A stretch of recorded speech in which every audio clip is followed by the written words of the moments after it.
Hey guys, hope you are well. So, welcome to the Anime Fictions 2.0. This is the story about what if Naruto prodigy of an Uchiha clan. Hope you will love this what if scenario. If you did, do subscribe for more awesome whatif. Share with your friends and enjoy them. Check out the other videos I have created. Comment down your opinion. So, without wasting any time, let's jump into the first part. A boy, aged 7 years, is running through the isolated area between the buildings. It is filled with traditional Shinto-styled buildings. The boy himself is 4 feet 3 inches, which is considerably tall for his age. He has jet black raven hair and azure blue eyes just like his mother. His brothers apparently did not inherit the eye color that only he and his mother shared. He has slightly tan skin and has a lean build for his age. Slight traces of baby fat can be found on his face as they accentuate his face pretty well. He is wearing a dark blue kimono and frantically crying because he previously heard writhing, nightmare-inducing screams coming from the main side of the compound. On the back of his kimono is a crest. The crest is that of a fan divided in 2 sections. The top half is red and the lower half is white. However, now the color of his eyes have changed out of pure instinct. Just a few days ago he had learned that his remaining living brother had gone missing and was considered dead. His eyes had evolved from the traumatic news he had heard. A small opaque black dot lies in the center of his red iris. Surrounding the dot are 3 tomo, lazily spinning as if they are waiting for something to happen. This eye is a rare and is considered one of the most rare Kekei Genkai in the history of the shinobi world. The Sharingan. These eyes are known only to manifest in the eyes of those who belong to the Uchiha clan. Said boy is also an Uchiha. He had awakened at age 6 and trained ever since an incident changed his life. He did, however, hide this fact at his brother's request. His name is Naruto Uchiha. This is his story. Naruto Uchiha was born to the lesser branch of the Uchiha clan, but he is nonetheless an Uchiha. Sometimes, though, he had been treated worse than dirt because of what his father Genjuro Uchiha did. He was considered somewhat of a traitor in the eyes of his fellow clansmen. Why do you ask? Genjuro and his wife Satsuki Uchiha were once considered the greatest Uchiha to emerge from the branch side of the clan since Kagami Uchiha. When Satsuki became pregnant with their first child, she immediately decided that she would quit the life of shinobi and raise a family. She had lost her brother in a battle that caused her to awaken the next stage of the Sharingan, the Manjikyu Sharingan. However, she was wise like her husband Genjuro, who had also awakened the Manjikyu, and rarely used it, fully aware of the consequence that followed from too much usage of the evolved. After their first son was born, she was over the moon, as was her husband. Their first child was Obito Uchiha. He was a kind child who had inherited his parents' traits through and through. The main difference was that he was a slow learner when it came to being a shinobi. He would wear goggles and proclaim that he was going to be the first Uchiha who became Hokage. He would later go on to study under Minato Namikaze, one of the most up-and-coming elite of Konoha. 5 years after that, their second son Shursui Uchiha was born. Even from a young age he showed signs of being a prodigy. Yet unlike the normal Uchiha who would immediately gloat about this and inflate his pride so as to touch the sky, Shursui was rather kind in his behavior and very humble about his skills. He especially looked up to his brother Obito, who may have been weak in the eyes of the elite, but to Shursui he was what a shinobi should be. A person who never gives up and overcomes the odds. 8 years later, the family of 4 received news that made them happier than ever. Satsuki Uchiha is pregnant. Genjuro is happy that he would become a father once more, while both his sons are ecstatic to say the least. Obito was jumping in joy that he would once again be into another little guy, while Shursui was happy at the fact that he would be an older brother. Their happiness was short-lived, however. An event changes the world. The Third Great Ninja War begins. As usual, Iwagakure is the cause of this once more. Genjuro Uchiha, one of the brightest leaf shinobi to emerge, was sent to the front lines and was part of one of the most important battles during the early stages of the war.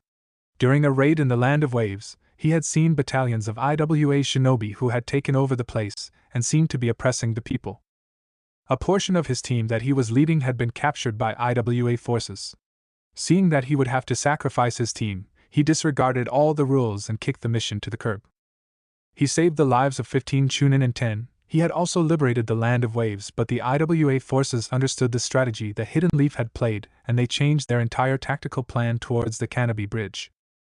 In other words, Konoha had blown their chance to plan a surprise attack on IWA because Genjuro had valued the lives of his teammates, and the people of Nami no Kuni more than the mission. He was however killed in action while saving the people. His greatest regret being that he could not see his newborn son being born into the world.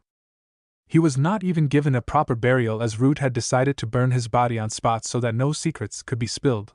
Witnesses watched this and nobody protested against the fact that he would not be buried at his village. All the honor he got was a name on the memorial stone in Konohagakure no Sato. The Uchiha were outraged at the humiliation that Genjuro had brought them and had driven the family of 3, soon to be 4, to the edge of the Uchiha compound. Oftentimes the fellow clan members would berate and verbally abuse the family for bringing great dishonor to the clan. To his family, however, they understood why he did it. He valued the lives of others over himself. To them he was a hero. That was just who Genjuro Uchiha was. A selfless shinobi. Even the general citizens of Konoha looked at them with disgust because, to their lesser knowledge, he had cost them an important victory in the early stages of the war. Obito had often spoken up against this, but the clan elders paid no heed as he was from the lesser branch of the family. Obito had sworn that once he became Hokage he would make sure the elders would apologize to him and get rid of the stupid system that divides the clan. Sadly for the young Uchiha, he never got that wish to come true. He had sacrificed himself in the Battle of the Kanobi Bridge, which resulted in Konoha winning the Third Great Ninja War. Obito Uchiha was remembered as the shinobi who stayed behind and activated the explosion seals that destroyed the bridge. The right side of his body was crushed beneath a boulder, but he still pulled through with the mission after his team safely got away. Even after that, the family was looked down upon. They were known as the Uchiha lambs. Only useful as sacrificial lambs, as some of the main members of the Uchiha household had put it. Obito's legacy, however, had lived on through his teammate Kakashi, who had Obito's Sharingan in his left eye. It was a gift from Obito to him, and his family appreciated the fact that their son and brother had a true friend, who would not waste the gift, and Kakashi himself had adopted Obito's way of living as a shinobi. A girl named Rin Noira was also his friend but had died a few months after the war. Shursui would later go on to continue his brother's wish to protect his family and the village. He was quickly recognized as a prodigy, and also awakened his Manjiki Sharingan at the age of 8 after he heard his brother had died. He had previously awakened the Sharingan at age 5 after nearly dying because of an attack by unknown Anbu who committed suicide before they could be interrogated. However, as the darkness came to consume the family, a new light was born. 3 months after the war ended, Satsuki's third child was born. Naruto Uchiha. When Naruto was around 2 months old, the nine-tailed fox attacked and killed a lot of people in the village. The fourth Hokage Minato Namikaze had sealed the beast into an unknown newborn girl. He saved the village at the cost of his own life. The village had started to suspect the Uchiha clan, as they knew that the Kyuubi could be controlled by the Sharingan. Some of the people even called the youngest child of Genjuro a sign of calamity, as his birth had resulted in an attack 2 months after he was born. Naruto Uchiha was a mix between his mother and father if his looks said anything. In terms of personality, he was like both Shursui and Obito. He had Obito's somewhat goofy approach to life, and was always calm like Shursui. Even the verbal berating did not matter to Naruto Uchiha. He knew that he had his mother and brother who would always be there for him. He was also somewhat of an older brother figure in Itachi Uchiha. Itachi was a few years younger than Shursui but was his best friend. As Naruto had once eloquently put it, Itachi was not one of the Uchiha who had a stick up in his ass. Where a child had learned a term like that was beyond everyone present during the event. This had resulted in his mother chasing him comically, but he was able to avoid it every time. Normally he would run too fast or use the most powerful known to children, puppy eyes no jutsu. Naruto's personality drastically changed when his mother died from a disease when he was 6. This incident resulted in him awakening his Sharingan, with 2 tomo no less. Shursui decided that he would train his. He secretly began training him, and much to his surprise he was also a prodigy, albeit one that progressed at an abnormal rate. Naruto had rarely ever used the Sharingan, and could do the traditional Uchiha fire style after one go. Only Shursui and Itachi knew about his unnatural progress. He was even considered by both those prodigies to be someone who would give them a hard time once he grew up. He was, however, told to hide his skills at all times by them. He agreed with them without a second question. He had also inherited his oldest deceased brother, Obito's dream to become Hokage. He would do it for his brother and get rid of the boundaries that separated the 2 Uchiha family branches. Other than Itachi, he was close to Mikoto Uchiha. She was the wife of the clan head, Fugaku. She was a very nice and kind person. She often used to tease him about how he would grow up to be a real ladies' man. This came on when he accidentally blurted that if he ever got married it would be to someone beautiful like Mikoto. Realizing what he said, he had gained an embarrassing blush on his face, and she would often tease him to grow up so she could marry him. Her younger son Sasuke, who was the same age as those around him, was quite weird, at least in his opinion. He always looked to be getting his father's attention and constantly trying to do things Itachi had performed at his age. He would also ignore Naruto for some reason. Naruto, however, in general was happy despite all the shit the universe decided to throw at him. His Sharingan training went well and he had successfully mastered his Tsutomu, but only Shursui knew about that part. A few days ago he received news that Shursui disappeared and was presumed dead. His eyes changed into the 3-Tomo Sharingan. His entire world had been broken apart. His only family was dead. Not even Itachi was around after that. Now, in the Uchiha clan compound. Where is everyone? Unfortunately for the boy, his questions are answered just not the way he wants. The sight before him is what shocked him to his core. Several dead bodies. Everywhere. All the people in the Uchiha compound were lying in pieces, or stabbed horribly as blood gushed out every now and then. He was shaking visibly and scared. He went near the body of a random person and was shaking it. Hey! Please wake up! He started crying. What happened? Who did this? Naruto was wailing now. Such a gruesome sight was never meant for young ones like him. I did it. A single cold voice cut through the air in the middle of the night. Naruto knew that voice all too well. There, standing in front of him with his Sharingan spinning wildly before taking on the shape of a shuriken, stood Itachi Uchiha in an ANBU uniform. His body was covered with blood that was dripping from his body. His eyes looked like they were aiming to kill him. Hello, Naruto, Itachi said and let out a massive killing intent which resulted in Naruto's Sharingan deactivating. Naruto was shaking with fear as he fell to his knees. His mind only raced to one conclusion. Did Itachi and I do all this? Itachi and I. Did you do all this? Naruto asked while whimpering. Yes. You've gotten a lot smarter than before, haven't you, Naruto? Itachi then looked at him more carefully. Perhaps I should kill you next, considering how you're progressing. Then Naruto's world turned black, red and white. The Tsukuyomi world. Welcome to my world, Naruto. Itachi spoke with a soft, threatening voice. Naruto saw that he was hung upside down on a cross, and he saw the scene around him. Itachi was killing the entire clan as blood spilled everywhere. It was too much for Naruto. He then saw Itachi kill Fugaku. But what really tore his heart apart was when he drove his tanto through Mikoto's chest. She was his guardian after his mother died, and seeing that was his breaking point. Please stop it, Itachi and I. Ni-san. Please help me. Naruto cried out for his brother Shursui. I'm afraid Shursui can't help you, Naruto. Itachi paused as the scene changed to a waterfall. Naruto saw Itachi and Shursui standing there. Shursui's back was turned to Itachi, when Itachi stabbed him with the tanto and ripped out both of his eyes. Shursui's body was falling into the large chasm where the waterfall was from the injuries he suffered. As Shursui fell, he looked towards Naruto and spoke. Why didn't you help me? Naruto let out a scream hearing this from his only brother. Then something strange happened. The red sky of the Tsukuyomi world was starting to shatter. Itachi saw the reason as his broke. Uchiha clan compound. Manjikyu Sharingan, Itachi muttered as Naruto's eyes changed to the shape of a 4-bladed scythe joined in a circle. Imagine Obito's Manjikyu with 4 blades instead of 3, as his eyes began to slightly bleed from the usage. It seems that you have the same eyes as me, Naruto.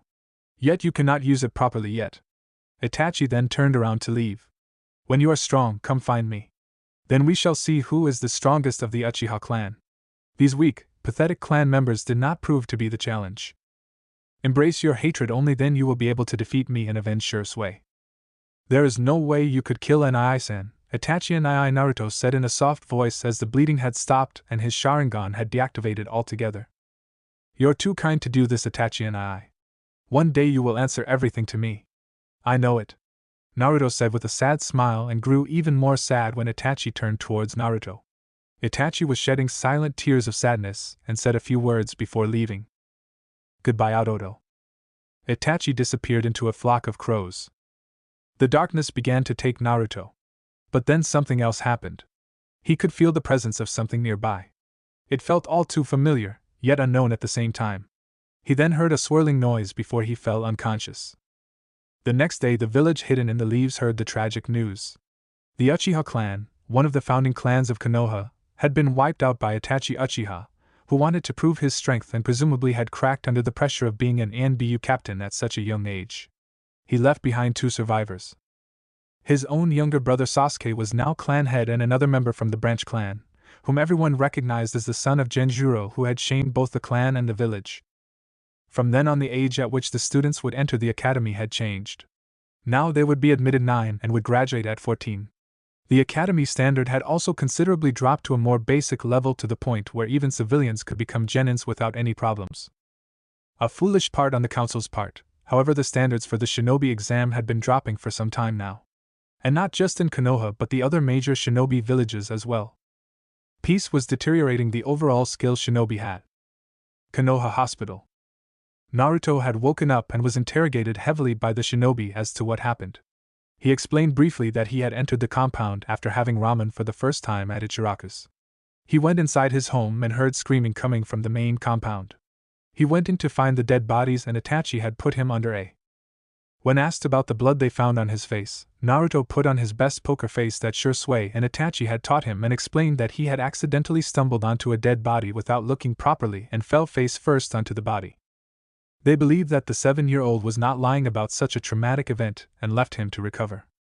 Sasuke, on the other hand, had gone on to bubbling out everything that had happened. He was later treated like a prince, the last Uchiha of noble birth. How the village would treat him like a glass doll if the civilian council had anything to do with it. Naruto was a stain on the existence of the Uchiha. A branch member, but now one of the last 2 loyal Uchiha left.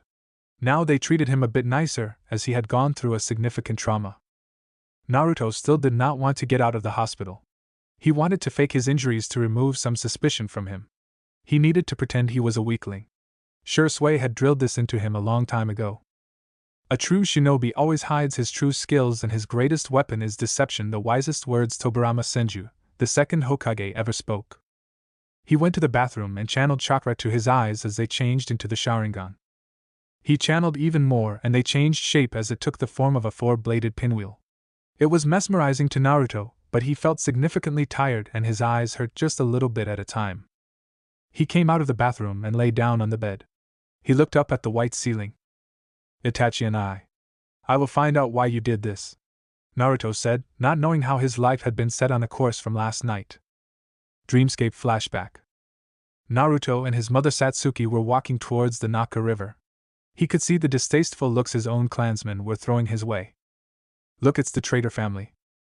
It's Genjuro's spawn and his wife. Sacrificial lambs?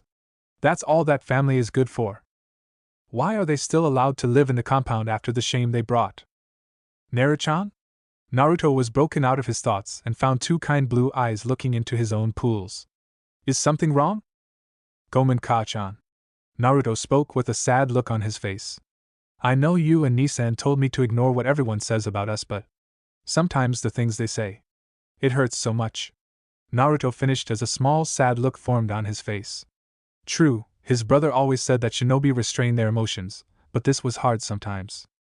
Words hurt more than actions. Satsuki came down to his level and pulled him into a soft hug. Even Naruto knew that his mother's health was not too good. She was not as strong as she used to be. Oftentimes he had to go to the hospital with her to get her a thorough checkup and come back home with bags of medicine that helped soothe her condition. Shursui worked overtime in the ANBU Black Ops to get more funds to find out if there was a cure to his mother's disease that was slowly eating away at her. Naruto-chan. Never pay attention to what the villagers or the clansmen ever talk about you, Satsuki said with a sad smile. Your Two-san and Obito and Ai-san were heroes of the leaf. Always remember that, Sochi. Hi-ka-chan. Naruto tightened the hug on his mother and clung to her like a lifeline. After Shursui, she was the only family that Naruto had. Sochi, would you like to see your Two-san and Ai-san again? Satsuki smiled and activated her Sharingan. Naruto shook his head and blurted out a no immediately. He then hugged his mother even tighter. It's okay, Ka-chan, Naruto said as he suppressed a sob. Sometimes Satsuki would perform tsukuyomi to show him illusions of his father and Obito. He would laugh at how both of them were goofballs at times. Satsuki's Tsukuyumi was very powerful and at times felt like a separate reality itself. However, Naruto also knew that the strain it caused on her mother was too much, and any further complications would make her even weaker. I already know what they were like. Besides, I have you and Nissan. That's all I really need. He released the hug and looked at his mother with a kind smile on his face. She cupped his cheeks and gently kissed his forehead. My little Naruto-chan. You're going to be a fine man when you grow up. Satsuki then stood up as Naruto held her hand and walked towards their destination. Suddenly a soft tug was felt on Naruto's shoulder. He turned around to see Shursui standing there with a goofy grin on his face. Yo! As soon as Shursui said this, Naruto pouted cutely. He hated the fact that Shursui could easily sneak up on him. Of course, this was Shursui, the teleporter known for perfecting the Shunshin no Jutsu to a new level. Hell, he left afterimages because of his proficiency. Ah, is little Nara mad I sneaked up on him again? Shursui asked with a cheeky smile. Naruto was now annoyed and Satsuki was giggling at the interaction between her sons. One of these days, Nissan. One of these days you'll see just how strong I become.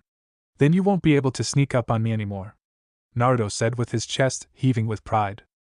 Shursui simply stared down at his brother and saw that his mother was looking at both of them with a sweet smile. A smile that was too sweet.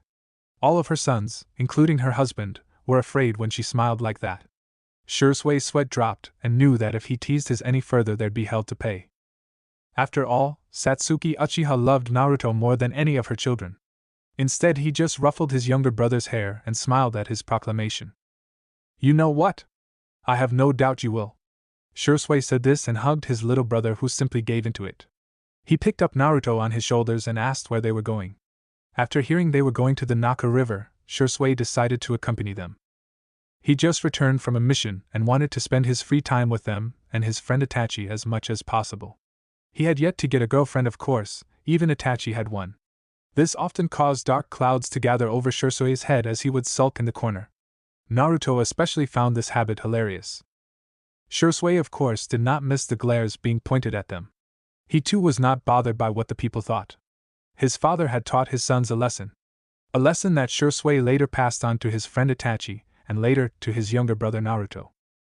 A shinobi is a person who endures hardships and overcomes them. He is one who believes in self-sacrifice. He does not seek glory. A shinobi always protects his comrades. He is the guardian of the shadows. That is the mark of a true shinobi. Naruto was on his brother's shoulder and was looking at his family. In that single moment, only he knew how much he had cherished moments like this. Just you wait, Ka-chan. Ni-san. I'll be even stronger than you-san one day. Konoha Hospital, Kanahegaku no Sato, Hai no Kuni. Naruto got up from his sleep and saw that his eyes were bloodshot as tears were still freely falling down his cheeks. Ka-chan. Ni-san. Itachi and I. Oba-chan. Naruto tried to hold back the tears that were still leaking. He could not. Every time he remembered his mother, he would break down. His mother was his world when she was alive. Before she died, it was a rare sight to not see them together. After she got sick, Naruto at times refused to leave her side and even fell asleep on the bedside. At one point he even said he does not want to lose any more family, and would gladly give his own life if it meant she could be healthy again. Funny how fate wanted to play with his already sad existence, and added more chapters that sent him spiraling downwards. There was a knock on the door and Naruto gave permission to come in.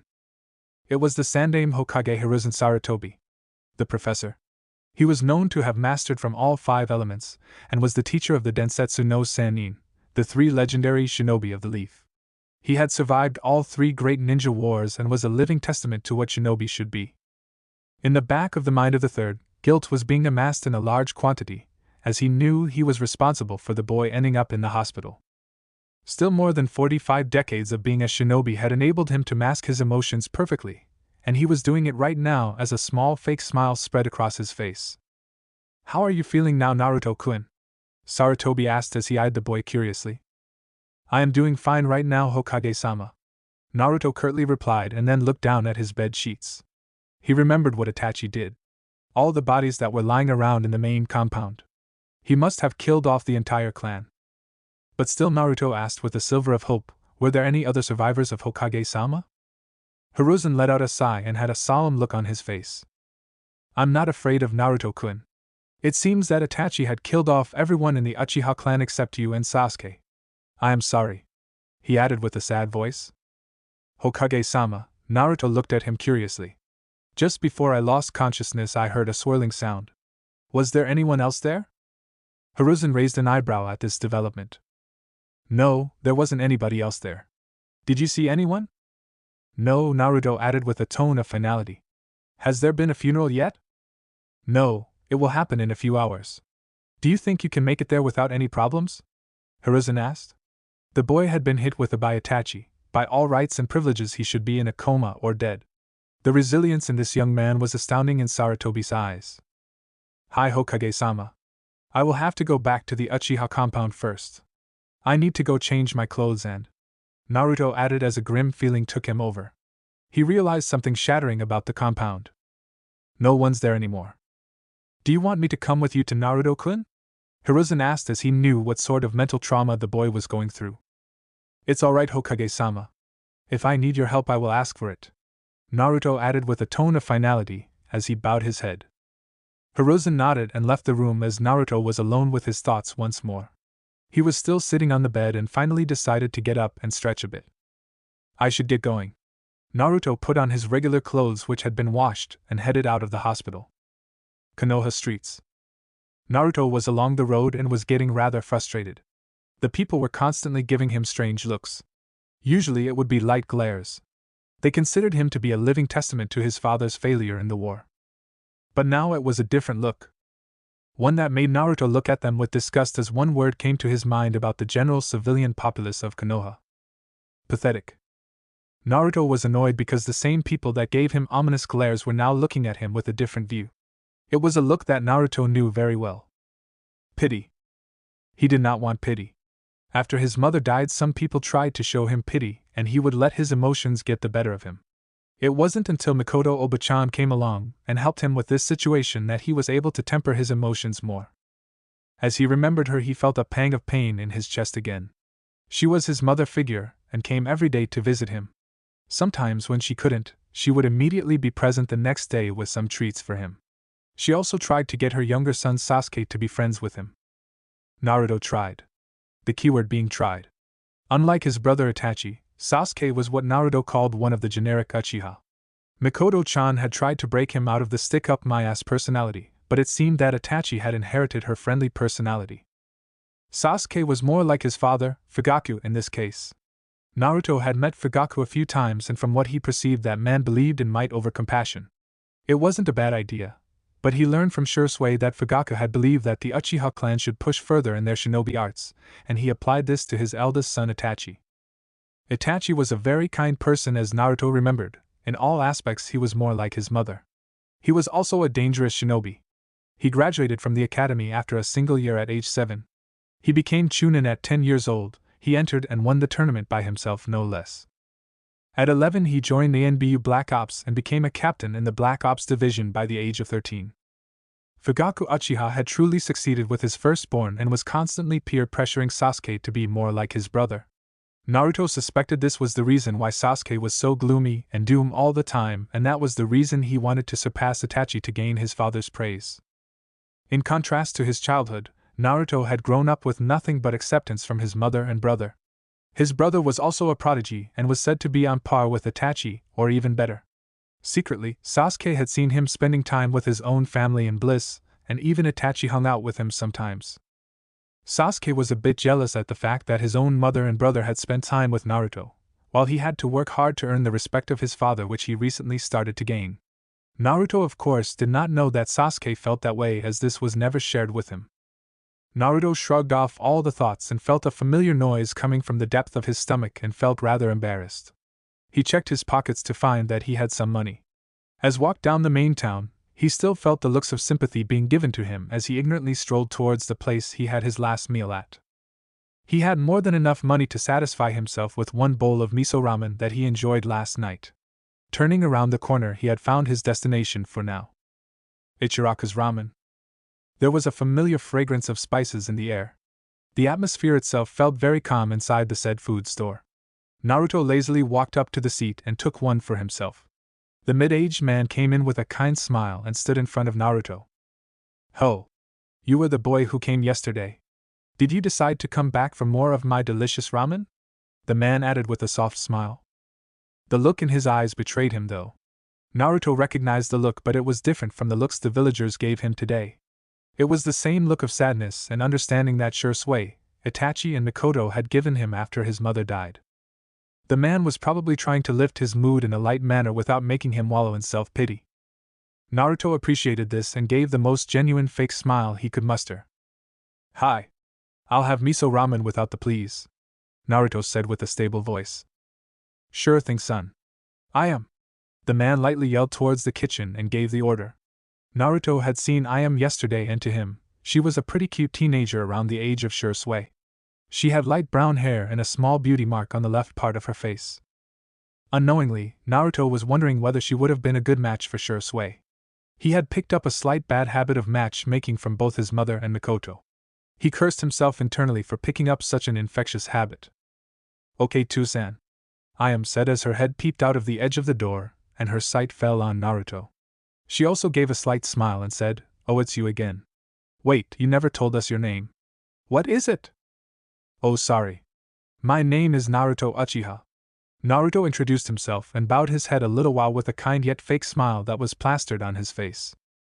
This was a strange behavior, to both the man and, judging by their facial resemblances, his daughter I am. The Uchiha don't usually bow their heads to anyone, let alone civilians. Now they remembered who he was. The son of Genjuro Uchiha, who the common people considered a blight on their shinobi history. But another thing he said had caught their attention. So, your name is Fish Cake? I am asked with a cheeky grin, and her father was about to say something but was cut off by said Fish Cake. It means maelstrom, Naruto said with a low grumble. I am and her father were slightly snickering at his behavior. One thought, however, crossed both their minds though. Nope. He's not a normal emotionless/prideful Uchiha. Ahem. The man said and coughed into his hands as Naruto took his seat again. I apologize for my daughter's teasing. She does that a lot of times. My name is Tuchi. He stretched his hand out and Naruto shook it willingly. They began some small chat and then eventually Tuchi decided to try and help the boy. So, Uchiha-san, how do you feel right now? Tuchi asked with a solemn look on his face. Please call me Naruto, Tuchi-san. Naruto said this and Tuchi perked up at him, calling him san. The boy was truly kind, and it continuously amazed the father-daughter duo as to how normal and down-to-earth an Uchiha can be. He came here yesterday but he hardly spoke and there were a lot of people at the same time. And I am doing fine for now. Thank you for asking. Well, remember this, boy. Anytime you feel like you need to talk or just want some company, don't hesitate to come here. Tuchi smiled and put a hand on Naruto's shoulder. Naruto was honestly surprised at the man's actions and for the first time today smiled, lightly. Arigato-san. Then he found that Iam came forward and placed a bowl in front of him. Arigato Iam ne-san. Iam could not help but ruffle the young boy's spiky raven hair. Afterwards, Naruto finished the bowl and tried to pay for it, but they insisted that this one was on the house. Naruto exited the establishment with a ghost of a smile still embracing his face. He then noticed that a blonde and red blur raced past him and left him spinning for some reason. All he could make out was that there was some orange in whatever shook his world. What the hell was that? He could then hear some excited yelling of a child coming from Ichiraku's ramen, and Naruto, deciding to ignore the bizarre event that just transpired, walked towards the Uchiha compound. The Uchiha clan compound. Silence echoed throughout the compound. There were no noises of people walking around, conversing, eating, or any general sign of life at all. There was still some dried blood scattered across the ground. It testified what happened less than 24 hours ago.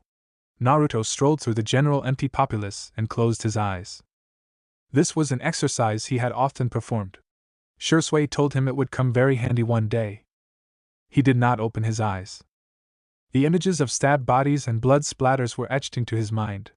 He could still see them.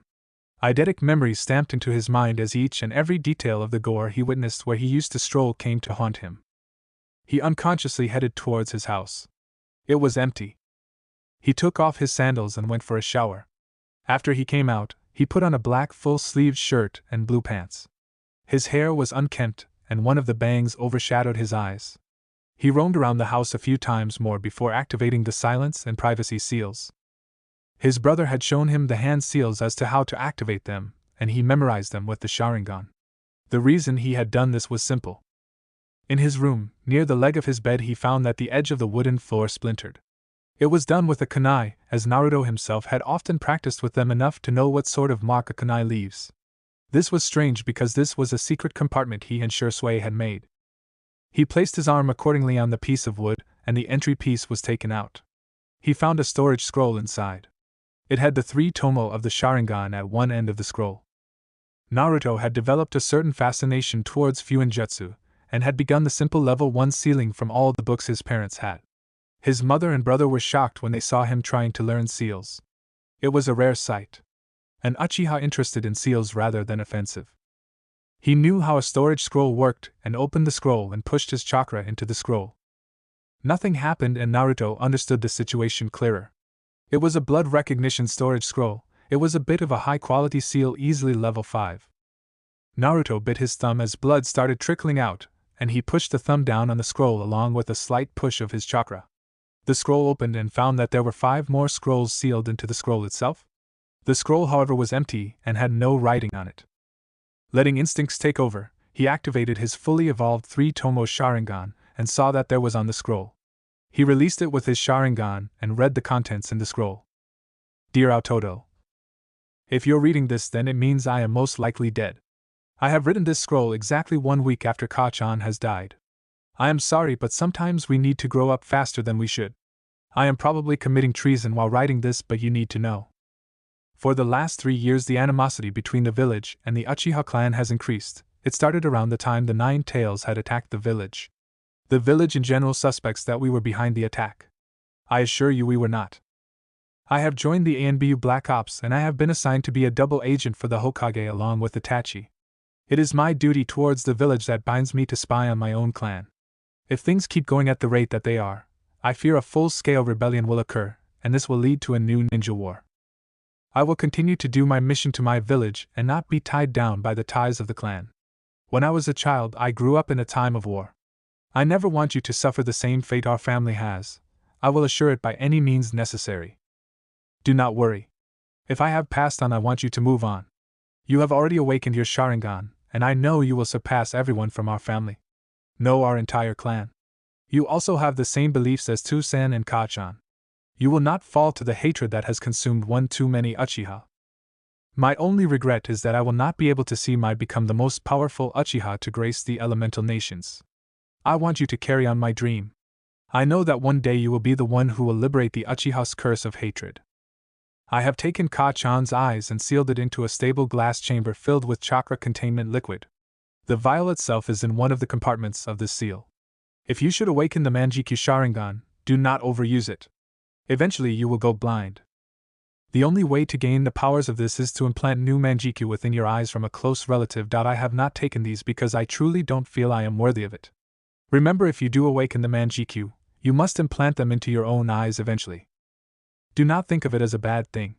I am sure Ka-chan won't mind if you implant her eyes into your own. You are her favorite.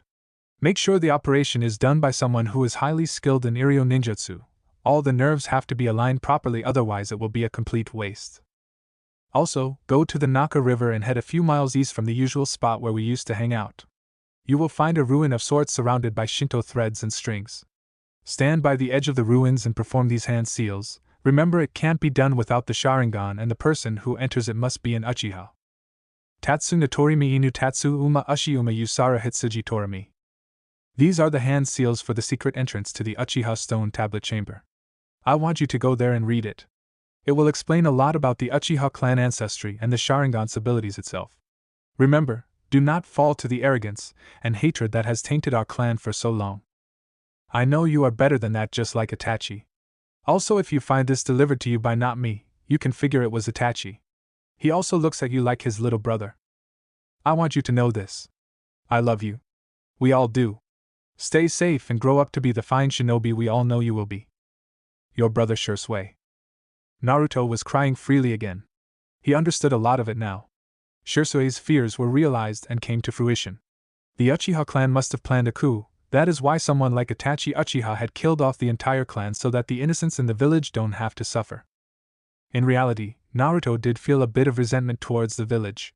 They had ostracized his father for choosing the lives of his comrades over the mission, they treated them like scum, and the occasional glares and words of resentment did not help at all. He then remembered what his family taught him. To not be bound by the limits of the clan. Expand your horizons and look at the greater good. Nisan. Naruto spoke between the sobs. I will not let any of our family's sacrifice go in vain. I will carry on your dreams and protect the village. For all of us.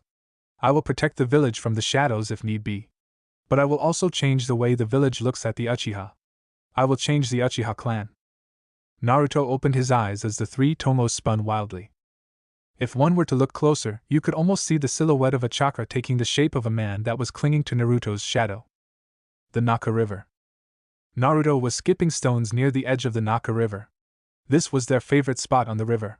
He would sit there for hours while sitting with his mother or brother and stare off into the eternal water that always flowed there. He always felt a certain amount of peace when he stood in the exact same spot he was standing in right now. Skipping stones became a bad habit for him when it came to this place. It was instinctual. Shursui had often told him when he was younger that skipping stones was a good warm-up exercise for those who were not shinobi. He used to think it was an absurd lie. He started skipping stones in a shuriken throwing fashion at 5, and when he finally started his at 6 he saw that it was not a lie at all. The stones were sometimes heavier than conventional shuriken, and this helped him when he started the actual exercise. Though his brother had often told him not to rely on the Sharingan all the time as he believed it would greatly hinder his progress as a shinobi in the endgame. Many of the clan members had often prided themselves on the fact that they had the Sharingan. The branch member, however, could not proudly proclaim that proud ancestry so easily. Very few members from the branch had awakened the Sharingan.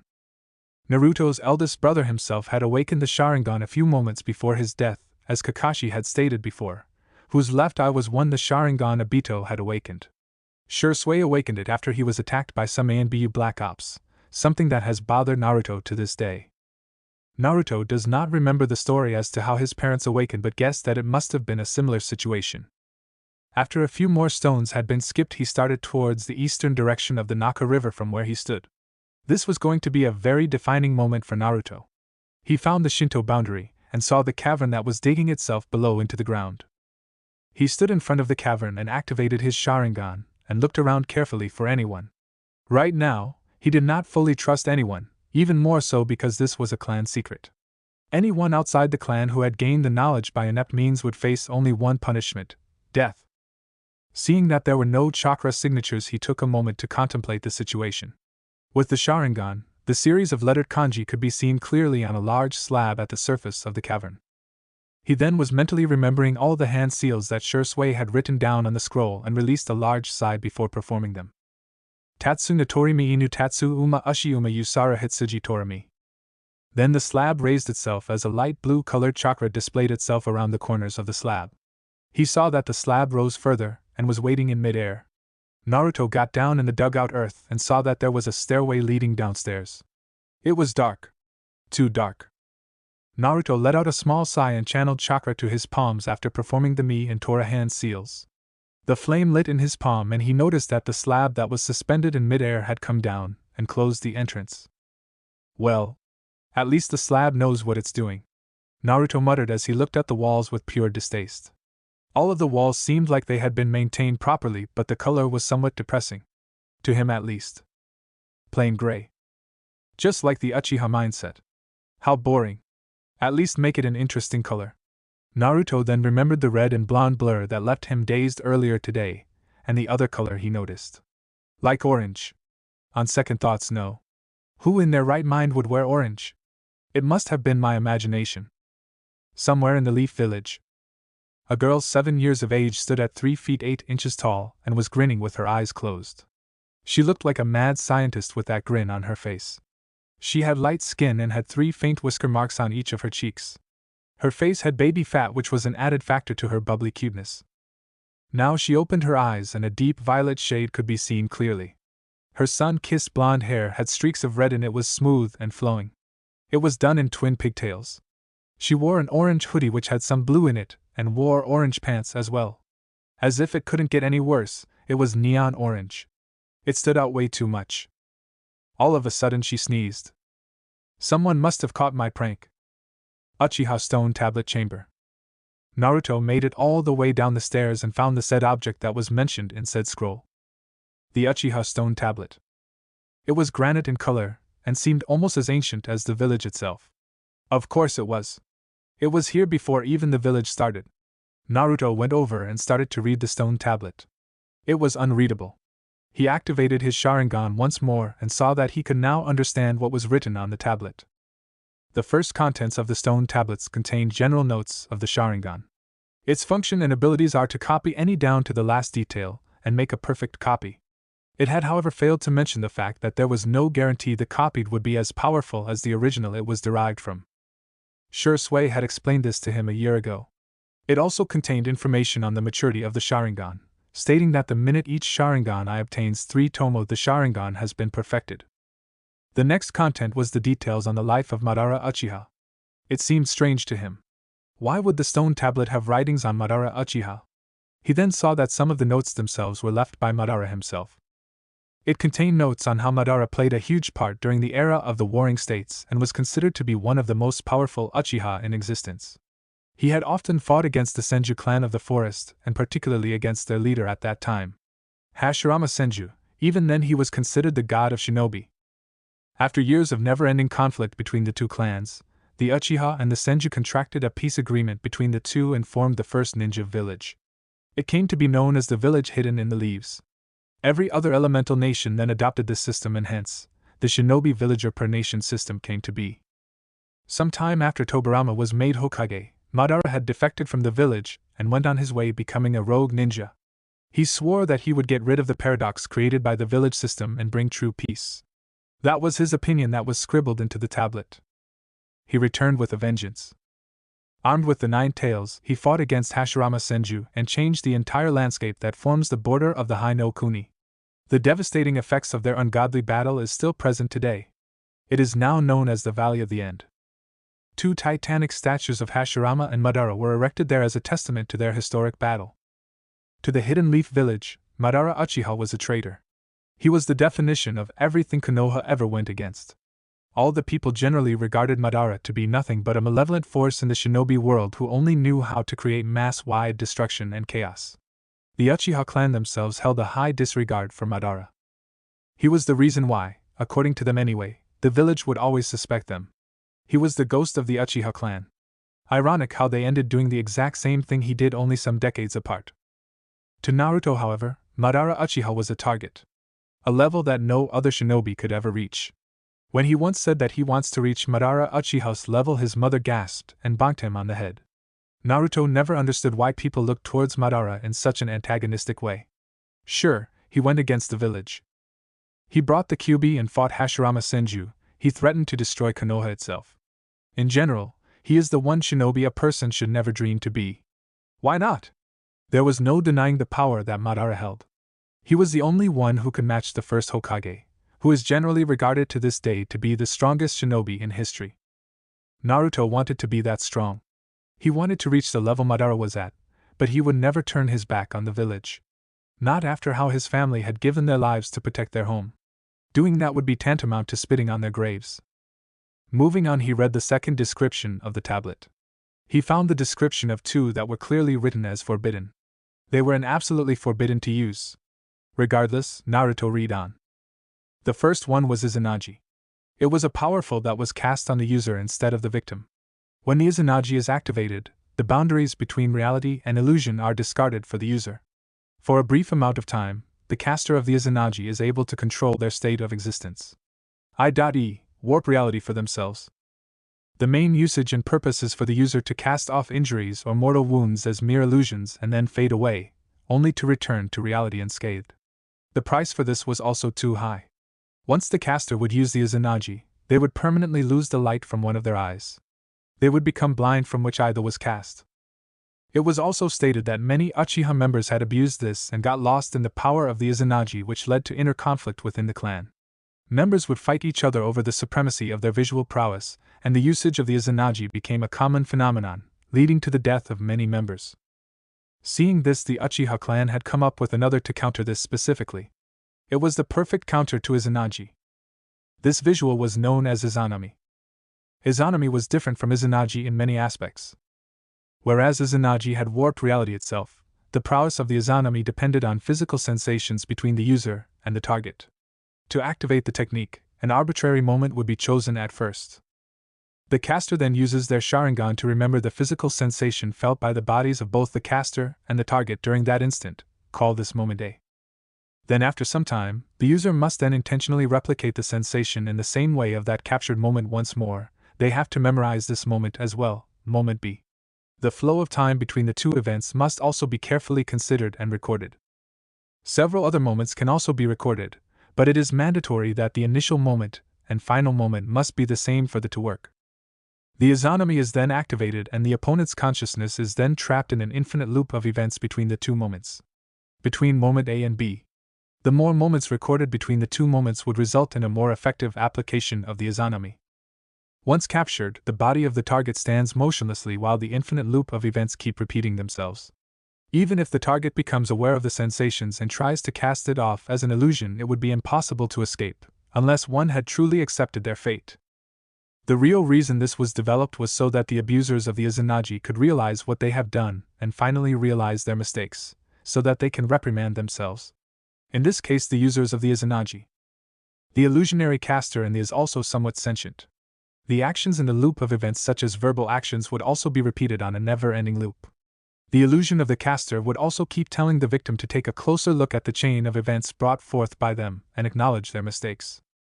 The Izanagi has the power to alter destiny, but the Izanami has the power to decide destiny. As the same case with Izanagi, the usage of the Izanami also causes blindness to take over the eye from which the. Ironically, the Izanami is not to be used on enemies, but on friends who have lost their way and is used as a means to help them find themselves again. Naruto was deeply affected by the two he read about. Silently, he prayed to whatever god was out there that he would never have to use either of these in his natural life. He then got onto the topic that was crucial to the Uchiha heritage and the powers their eyes held. The secrets of the Manjikyu Sharingan. It stated clearly that the Manjikyu Sharingan was the next level of the Sharingan. The only way for a person to achieve the higher power that is known as the Manjikyu Sharingan is through killing the person who was closest to you. Naruto now frowned at that statement. Something's wrong with that statement. It's almost as if someone wrote that there on purpose. Naruto had awakened his Manjikyu Sharingan without killing anybody. He was pretty sure that his parents and brother had also awakened theirs without killing anybody that was close to them. They couldn't. They were just not that sort of people who would kill a person they love, they hold dearly to their chests. The same could be said for Itachi. The whole statement itself caused Naruto to disregard whatever information the tablet may present next. Still, curiosity took the better of him, and he kept on reading. The stone tablet had nothing else written on it. But Naruto knew better and remembered the words Shursui had written and activated his Manjikyu Sharingan. It stung a little bit as he closed his eyes for a moment before opening his eyes. The four-bladed side wheel present in his eyes. Maybe it's because I am not strong enough to wield it yet. Gotta do this quick. He then read the tablet once more and found out about the abilities the Manjikyu Sharingan grants. The first one was Tsukuyumi. It was considered to be a powerful that alters the user's effect on time itself. The amount of time spent when caught in the is exponentially multiplied to that of the actual time spent in the real world. Naruto shivered as he remembered the effects of the. How he had to watch Itachi slaughter the entire clan, murder Mikoto and rip out Shursui's eyes. The next ability he read about was Amaterasu. Amaterasu was a visual that depended on precise visual focus. Upon the mere intensity of the gaze, black flames would conjure on the location and incinerate the object. The Amaterasu flames could not be extinguished by any normal means. Only the caster of the has the ability to negate the flames, and that too requires great focus. When left unattended, Amaterasu will continue to burn for 7 days and 7 nights before extinguishing on its own. I wonder if it can be sealed. Naruto mused as he remembered Shursui sealing a fire into a scroll. Must be one hell of an elemental capture seal to seal flames like Amaterasu. Now came the part that scared Naruto a bit. The Kodo Amatsukami. It was considered to be the perfect that a Sharingan user could ever hope to awaken. The Kodo Amatsukami would literally invade the mind of a subject and implant ideas. Absolute control over the mind, while the victim would have no idea that said person is under a. The victim would be entirely convinced that every action they are taking would be according to their free will. However, the drawback was that to fully utilize the effect of the Kodoime Tsukumi, both eyes would be needed to perform the on a perfect scale. Such a powerful. In the wrong eye sockets, this can cause widespread panic.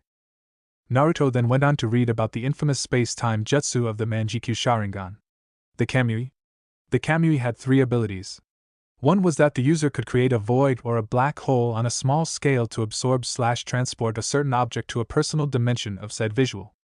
The second ability was a transportation technique that took the user itself to the personal dimension, and then reappeared to a certain location whose entire geography was well versed into the mind of the user. The third and most dangerous ability was intangibility. The body or chosen parts of the body would not exist in this realm and phase through whatever attacks that would be cast at them. The severe drawback of this ability was that the user could not attack in this state, and had to materialize to attack. This gave the opponents the time to attack within that same time frame. Every has a weakness. Naruto muttered to himself. This is what Itachi had once taught him along with Shursui. Even an invincible like the Kamui had a weakness on this scale. To most it would seem invincibility, but a seasoned shinobi could exploit this weakness and use it to his advantage. Naruto then read the next topic, which was both exciting and bone-chilling for him. The Manjikyu Sharingan could control tailed beasts. The Manjikyu Sharingan was capable of enhancing every other power the user had. Even a normal would be nearly 3 times as powerful. The Manjikyu user would be able to control a tailed beast through their visual prowess and, for all intents and purposes, turn the mighty beasts into pets. Naruto figured that Madara must have controlled the 9 tails through this. It was also mentioned that Tsukuyumi and Kodoime Tsukimi are the perfect to control tailed beasts. Of course, powerful other than these could also control, but to a much lesser scale. They could, however, suppress the chakra that a Bijou or its Jinchuriki would be moderating. This was way too much information for Naruto to handle. Thankfully, he had brought along a scroll and was furiously writing down all the contents of the stone tablet. He would later evaluate all the writings and make his own conclusion. Then came the next ability granted by the Manjikyu. A technique. A technique that is considered the pinnacle of the power the Manjikyu holds. The ability to summon an ethereal warrior's body around the user's body. It acted both as the perfect defense and a brutal offense. The Susanoo. The Susanoo was considered to be the final ability that the Manjikyu manifests. Legends state that the Susanoo itself is capable of holding on its own against tailed beasts. Naruto figures that the entire situation must depend on the user. Just having the Susanoo and utilizing the Susanoo properly are 2 completely different things. The Susanoo itself consists of 5 stages.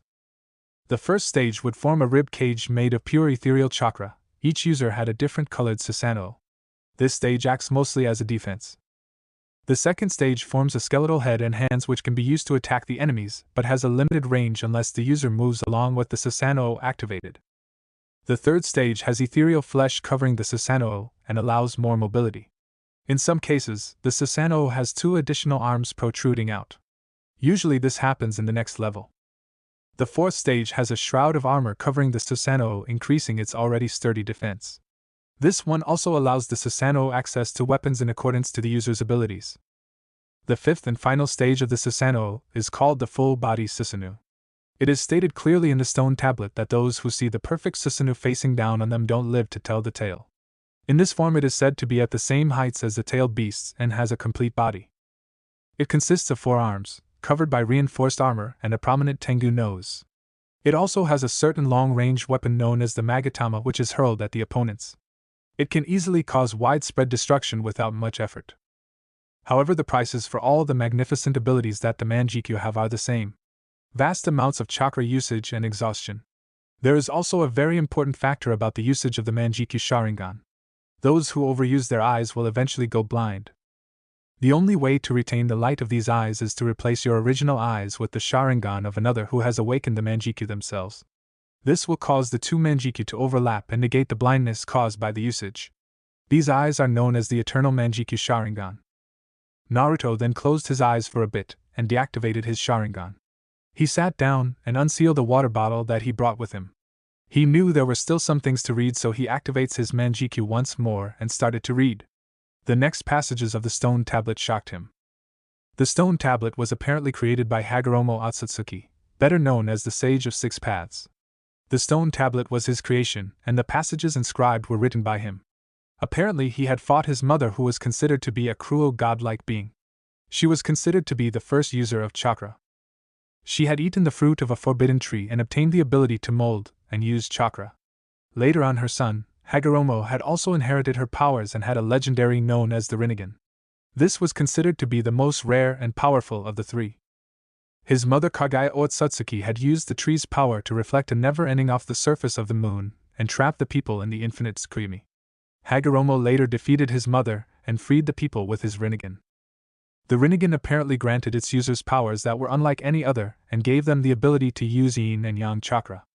Later, the tree from which the fruit was eaten had come to life and took the form of a hideous beast with one lone eye and 10 tails. This beast was known as the Jubi, the 10 tails. The Sage of Six Paths later fought the Jubi, who had come to wreak widespread destruction and reclaimed the chakra that was stolen from the tree. The sage then defeated the Jubi and sealed its chakra into himself. He later separated the Jubi's chakra into smaller parts inside his body. They took the shape of 9 different beasts with different amounts of tails. They were later known as the tailed beasts. Hagoromo then roamed the world and spread ninjutsu. He became known as the father of all shinobi. Hagoromo had 2 sons. The older had inherited his mental energy and his ocular powers. The younger one had inherited his physical powers and dense chakra. On his deathbed, the sage chose the younger son to be his successor, who believed that true peace can be achieved through the combined efforts of people. The older brother had always believed in power and conquest were the means by which the world would attain peace. After the sage died, his sons had fought time and time again. The tailed beasts had reformed and each went their own way. Even now, the descendants of the sage's sons were enemies. The older son's descendants came to be known as the uchiha. The younger son's descendants came to be known as the senju. Hence the cycle never ends. At the end stone tablet was a passage inscribed by the sage himself. Seeking stability, one god was divided into yin and yang. These opposing two acting together obtain all things in creation. This sentence had 2 meanings according to Naruto anyway. 1. 2 opposing forces would act together to bring peace. Or 2. A person with both those powers could bring peace himself if he willed himself to. Naruto guessed that the combinations of the senju and the uchiha bloodlines would mutate the Rinnegan to exist. This is way too much information lying around on a stone tablet. Something's not right. Naruto stared at the tablet once more. He found another passage. When someone who possesses the power of samsara approaches the moon, an eye will open that is reflected on the moon to grant the eternal dream to those who were wronged. Naruto sat down and closed his eyes for a long time. So the Mugen Tsukuyomi will redeem the uchiha.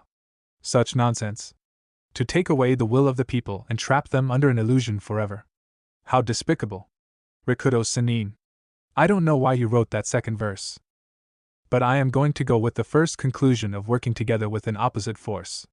This village itself is a symbol of what can be achieved when people work together. Though there are a few things that I'd like to change. Naruto got up and looked around the chamber and found a secret compartment. It was hidden under a. It contained scrolls of ninjutsu and Naruto took them and sealed them into the scroll he brought with him. I'll return it later. He got up and was going to go back out but saw there was another flight of stairs in the opposite direction and headed up. He used his Sharingan and performed the same hand seals. The door that blocked his path moved away. He was now in the Naka Shrine. So the clan built a secret bunker beneath the shrine. No one would suspect if anybody held meetings there. How uchiha of us. Naruto rushed back to his home. He sealed all the scrolls into his hidden compartment. Thank the sage that Shursui had left more empty slots in the blood recognition storage scroll. He would have to study all the scrolls later. If he starts his training now seriously, he could deal with problems much more easily in the near future. He then got ready to go to the funeral. He took a good look at his room with his Sharingan to memorize where everything was. He could not trust people easily now. Unless they were genuinely dense, of course. Naruto stepped out of his house. He walked towards the gate of the clan compound to see Sasuke waiting for him. This was a strange sight for him. Sasuke Uchiha had never even deigned to speak to him willingly, and was now waiting for him. Maybe the clan massacre changed him. Where the hell were you? Sasuke asked with a cold tone. His eyes looked like they could bore holes through Naruto's body. Sorry. I still feel a bit weak. I had gone to the Naka Shrine first to PR. Save it. Sasuke cut him off. Even now you disrespect your own clan. At least have some respect for the dead. Sasuke walked off, leaving Naruto behind. Naruto simply looked at the fading figure of Itachi's brother walking into the distance. Looks like I was wrong. Kami. If you're out there, please help me bear my stuck-up Uchiha brethren. Konoha Cemetery. There was a large table near Hokage burial sculpture. It had another sculpture that depicted the will of fire. It represented the will that Hashirama Senju believed in. The belief that people should band together and put aside their differences to work for a better future. It was the same belief that the sage's younger son believed in. Now Naruto, after seeing the devotion his family had towards it and how they would give their lives to preserve this, also believed in it with all his heart. The stone tablet only went on to further increase his faith. On the table were pictures of all the people that were massacred. Only 2 pictures mattered to Naruto more than anything else. Coincidentally enough, both were placed side by side. The first was Shursui Uchiha's. They could not find his body and assumed that he was dead, slain by the hands of Itachi, as the village proclaimed. The second one was that of Naruto's aunt/mother-like figure, Mikoto Uchiha. The only person after his family that gave a damn about him. He let off a sad and heavy sigh. What did she do to deserve this? What did any of the younger children do to deserve this? Because of the foolishness of some people, the entire clan has to suffer. I will not let this happen again. The Uchiha clan will be redeemed. I will protect this village and the dreams of my ancestors. Madara Uchiha may have tried to destroy this place, but he also founded this village. The Uchiha clan and the elders had tried to rebel against the village in general and died because of them, but they forgot that this was their home. I will keep the dreams of my family alive. I will protect the village of Shursui. Obito, I may have never met you, but I will continue your dream and become Hokage and forever change the way of the Uchiha. To-san. Ka-chan. I will make you proud. Naruto laid the flowers on the pictures and personally laid more flowers on the graves. He saw that the clan heads of Konoha had come and some of them had offered Naruto their condolences. Their children and other members of their families had come as well. There was also a general number of civilians that had turned up as well. The surprising fact was that some of them had offered their condolences to Naruto. That was a strange experience for him. Usually they throw verbal daggers at him, then Naruto understands the bigger picture. Trying to gain favors from the Uchiha clan, huh? Figured I was too young and naive. How foolish. He then saw that Sasuke had a genuine air of sorrow around him and was going to speak to him. He may have been an ass, but he was still a clan member. He did not get the chance to. He was surrounded by many civilians, one of whom Naruto recognized. The woman in particular had a high-pitched voice who had often verbally berated his family. Seeing her, Naruto just walked away. He would have time to speak with Sasuke later. He then walked out. All the time he felt someone was watching him. Naruto's house, Uchiha clan compound. Naruto activated the privacy seals which he saw from the scroll. Apparently Shursui had gone to great lengths to secure the house with seals. His fascination towards had often drawn scoffs from fellow members of the clan, but Naruto now saw the advantage of it. He would later have to study it to a great extent. He then remembered what Kakashi, a former teammate from his eldest brother Obito's team, had once spoken to Shursui about. A single well-placed kunai can kill a man who knows over 1,000. Wise words indeed. Now let's get started. Naruto took out a scroll and started to read it. He had already mastered the Academy Basic 3 a year ago, and was well on his way to learn tree walking. Though his, without the use of Sharingan, still needed more work. According to Shursui and Itachi, Naruto had low-level chakra but not much of a control over it. Then he finished reading one of the many scrolls that Shursui had left him. Solid clones. Takes up a strenuous amount of chakra. So this is why shadow clones are forbidden. But then again it has mental and muscle memory shared functions, meaning the user receives all the memories and experiences of the shadow clone. This may help more than I thought. Naruto released a sigh and studied the scroll in front of him a bit more. I have a lot of work to do. Time skip, 2 years. In the Naka Shrine secret chamber. Katan, Gakakyu no Jutsu. Suiton, Tai Hudan. A large ball of fire met with a large projectile of water head-on. The bright red flame slowly, but surely consumed and overpowered the sphere of water and headed towards the caster of the water. Upon impact, the boy consumed by the flames popped up into smoke. Damn it! My water style is still this weak. The caster of the fire yelled in frustration. The caster himself is 4'6", and he still had spiky hair that just reached his forehead, and 2 bangs framed the sides of his face while some of it went back down to his neck. He wanted to grow it longer, but he decided against it. For some reason, he and his eldest brother Obito had some resemblance to their ancestor Madara. If Naruto kept his hair longer, then he would unmistakably look like him, and this would cause more turmoil for him. The village had ordered the massacre of the Uchiha clan because of an attempted coup, and if he starts to look like their greatest traitor, then he'd be executed before he had a chance. Over the last 2 years, Naruto has been training himself vigorously. The shadow clone in particular helped more than he would admit. The problem was that until recently he could make only one clone, and then by the end of the day he'd be exhausted both from training and the maintenance of the clone. Now he could make 3 and go around easily. In terms of chakra, he had a low level. His control with chakra was better than he thought he would have thought, probably around low chunin level. He recently finished tree walking, or in his case, wall walking. He had begun secretly training on water walking when Sasuke wasn't around. That was coming along nicely too. If he had more time without looking over his shoulders constantly, he would have finished it in a little over 10 days. Last year he had discovered that he was a natural sensor.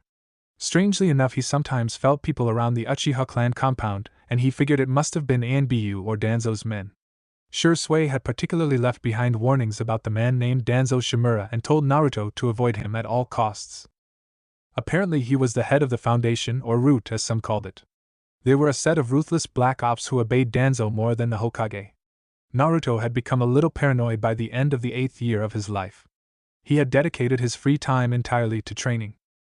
Ever since he learned about the change in the academy curriculum, he had gotten pissed off. How did Konoha think that basic, the Academy 3 and some chakra theory would help prepare them for the real world? It was a cruel and terrible world. Naruto was a living example of what the shinobi world could do to you. Shursui had also told him to make sure to bash the civilian council as much as possible. They were pointless, and when the situations are maneuvered properly, their decisions can be made absolutely useless. He had unknowingly started to become what he did not want to be: an antisocial Uchiha. He himself did not even realize when he started to outright become annoyed by the general people. People would sometimes try to speak, he brushed them off, albeit in a polite manner. Unlike a certain Uchiha who merely ate chened and walked away with a cold glare. He could have sworn he heard a banshee shriek during one of the incidents. The only people that Naruto ever spoke to were the Hokage and Sasuke. The Hokage, being the kind old man he was, genuinely cared about Naruto. Even after the whole incident with his father, he remembered hearing from his mother and Shursui that old man Hiruzen never berated them and considered the villagers to be fools if they could not recognize the importance of Genjuro and Obito's sacrifices. He was one of the people Naruto would sometimes even smile with. With Sasuke, it was more of a need-to-know basis. He had basically started asking him whether he knew any, and what Itachi did to him during the night of the massacre. Naruto simply replied that Itachi had caught him in A and kept showing him the events of the massacre, and then Naruto would choke back some sobs. Every time he spoke about that, he remembered the scenes of Shursui's eyes being ripped out and Mikoto being stabbed. He had puked a number of times when remembering this. But he also remembered why Itachi did this. If the Uchiha clan did go through with the revolt, successful or not, it would lead to a war. The world didn't need a 4th Great Ninja War. Also, with Sasuke, he wanted to know if Naruto knew any, to which he replied that he knows the basic Henge and Katan, Ichi, the most basic fire, or if you could even call it a Katan. Ichi was simply molding chakra and producing a small flicker of a flame on your fingertip. Even academy students could do it. Sasuke then, with arrogance, asked if he could perform the great fireball technique. Now Naruto, being the kind person he was, would have said the truth and smiled. But ever since he read Shursui's scrolls and the Uchiha stone tablet, he did not know who to trust. So he lied. He did not know the fireball jutsu, and in a rare show of kinship or clanship, Sasuke showed him how to do the fireball jutsu. Naruto nearly smirked at the size of the fireball. He could make it twice as large as that and fire it 4 times. That was his limit back then. Naruto had thanked him, but Sasuke, once more being the infant ass, he brushed him off and treated him like the branch member he was. Naruto kept his anger in check and constantly reminded himself, this is Mikoto Oba-chan's son and Tachi Nii's brother. Don't kill him. Apart from them, he would sometimes speak to the father-daughter duo of Ichiraku's ramen. He had even stopped his visits there once, learned to cook properly. Thanks to Kami, his mother left scrolls upon scrolls of her delicious recipes. He had even invited Sasuke for a little lunch one day, but Sasuke refused.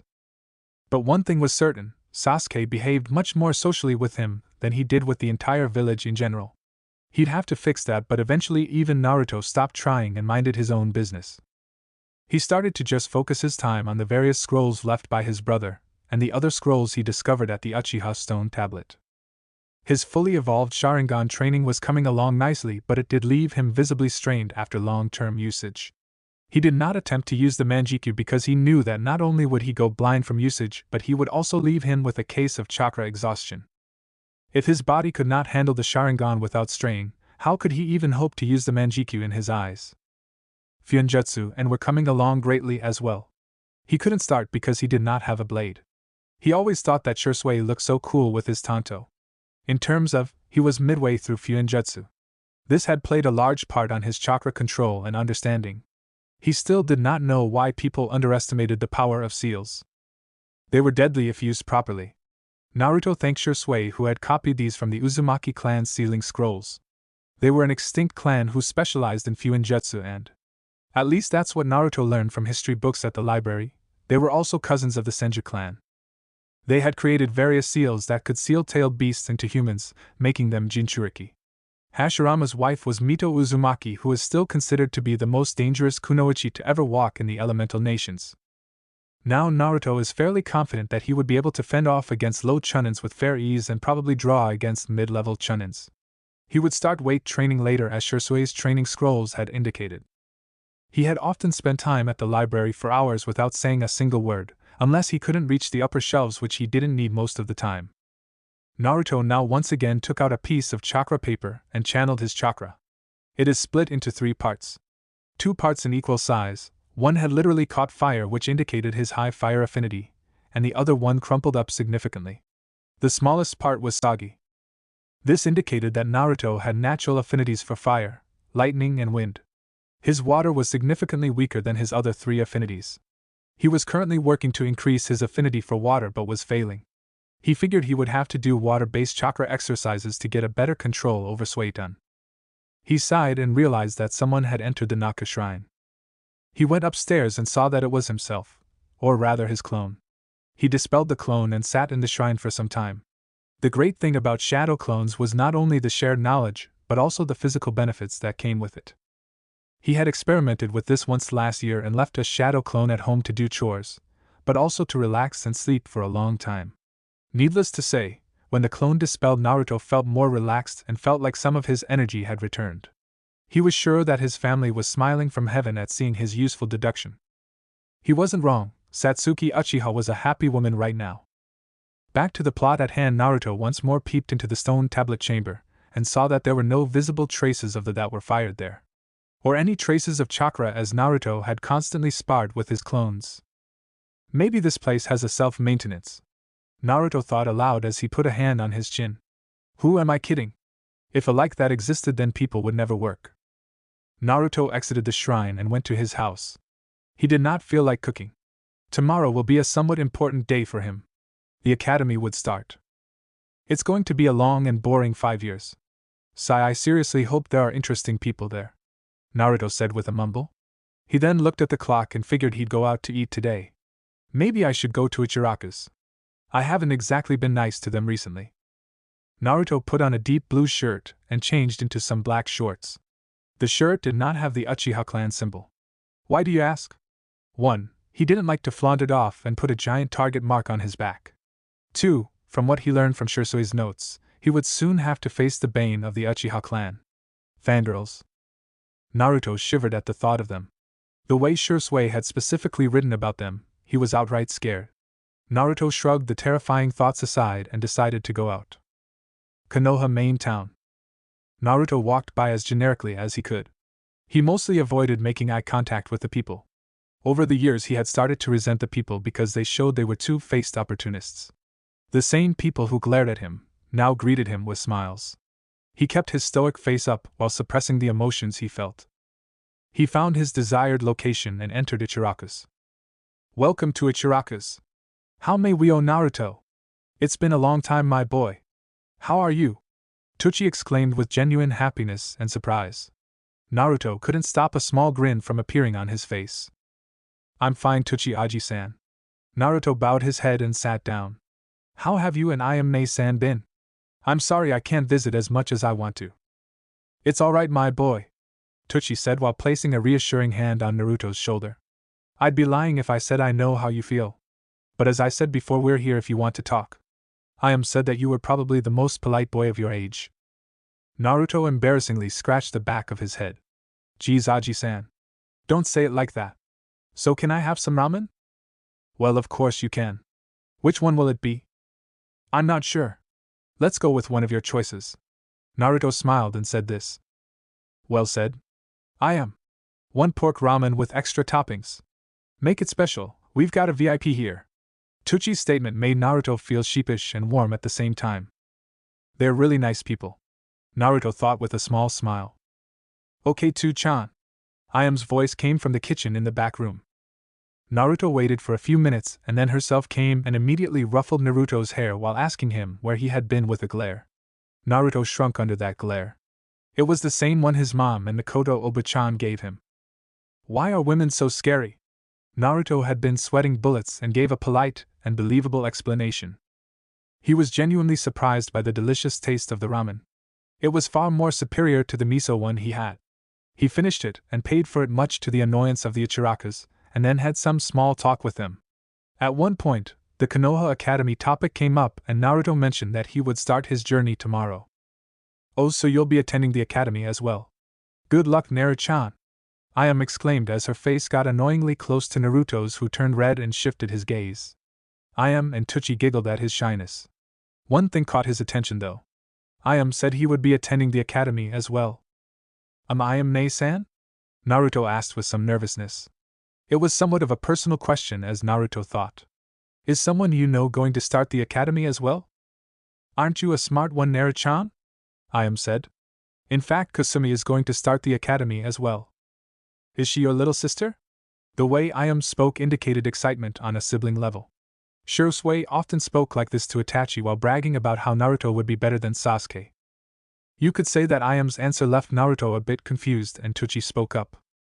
Kasumi is a little girl who comes here all the time. In fact, she's my #1 customer. Tochi gave a small laugh. She's around your age and quite a ball of energy. Oh. Wait, why does she come here all the time? Aren't her parents with her? Naruto asked and saw the sad look on the face of the Ichirakus. Naruto immediately understood and apologized to them. They said it was alright.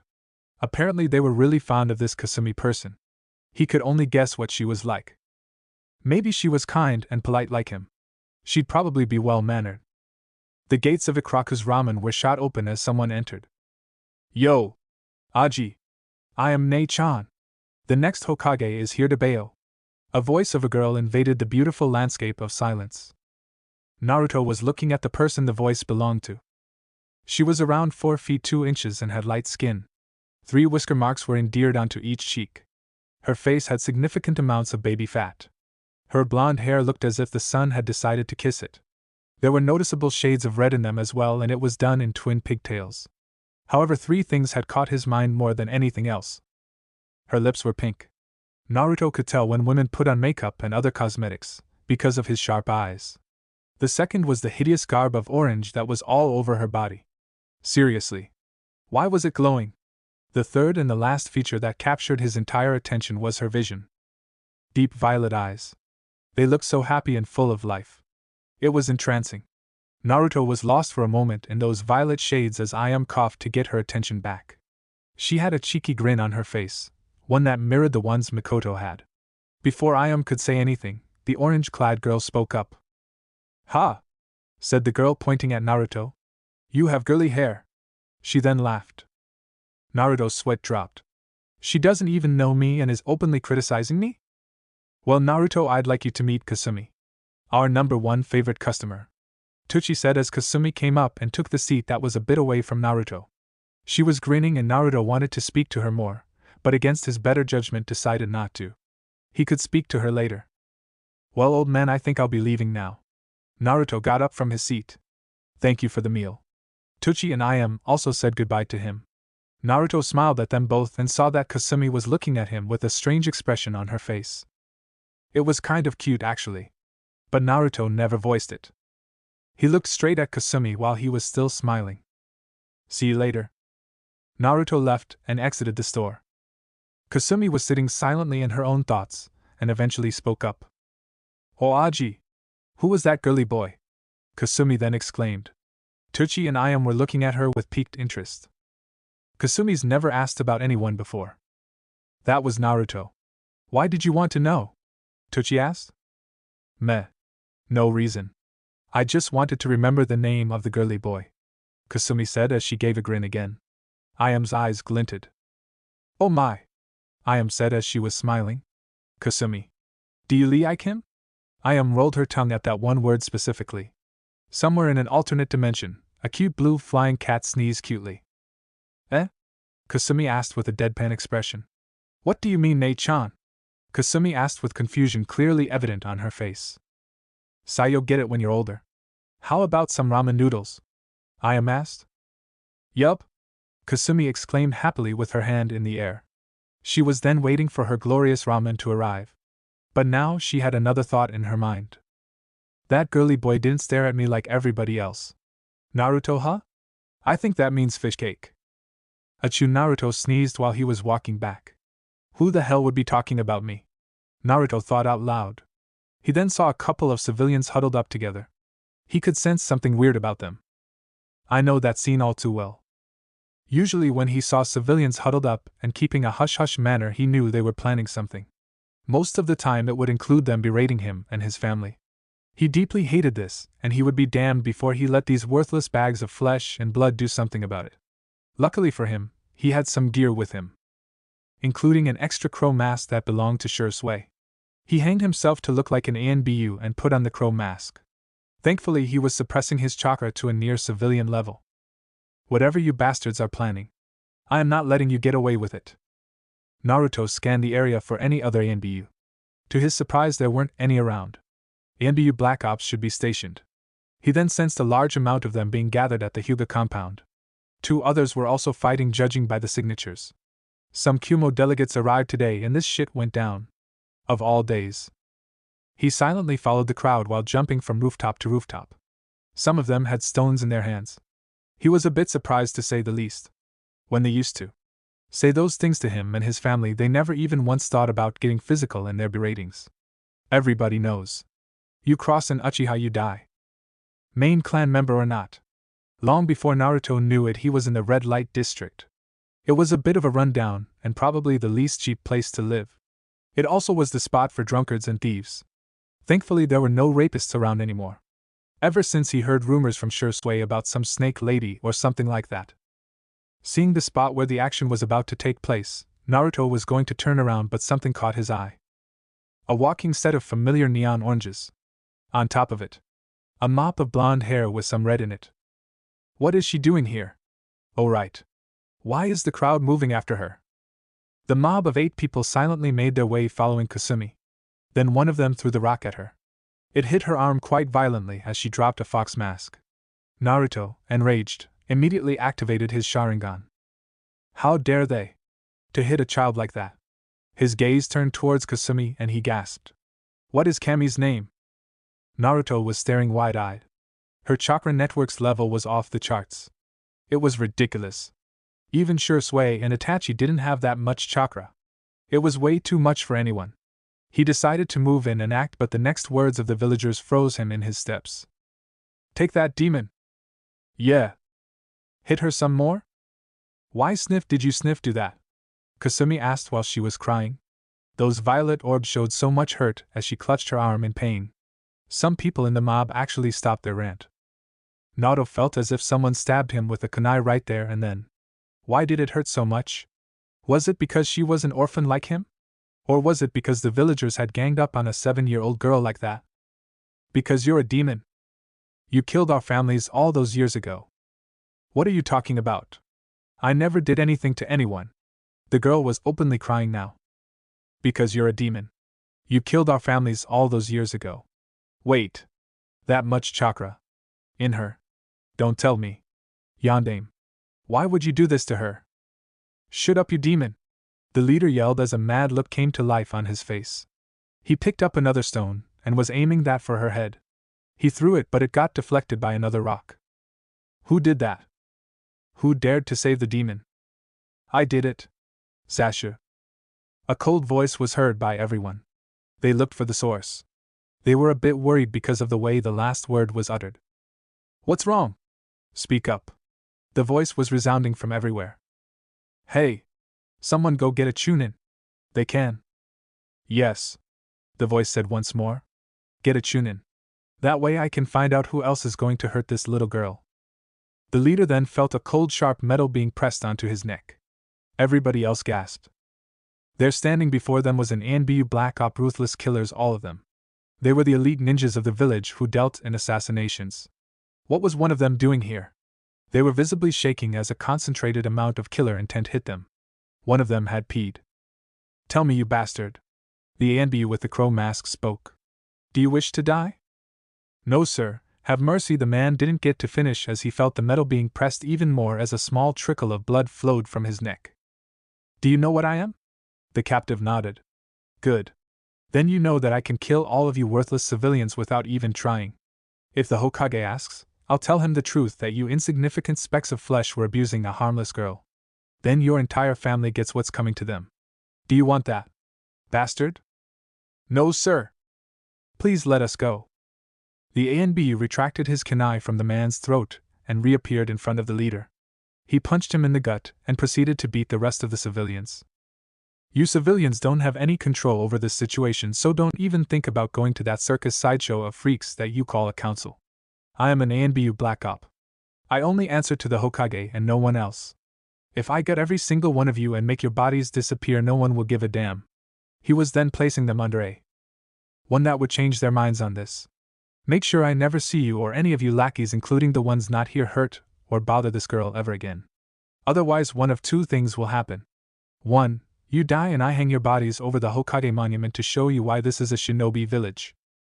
Or 2. I keep you alive in an undisclosed location and you will be begging to be taken to TNI. Am I clear? The man finished.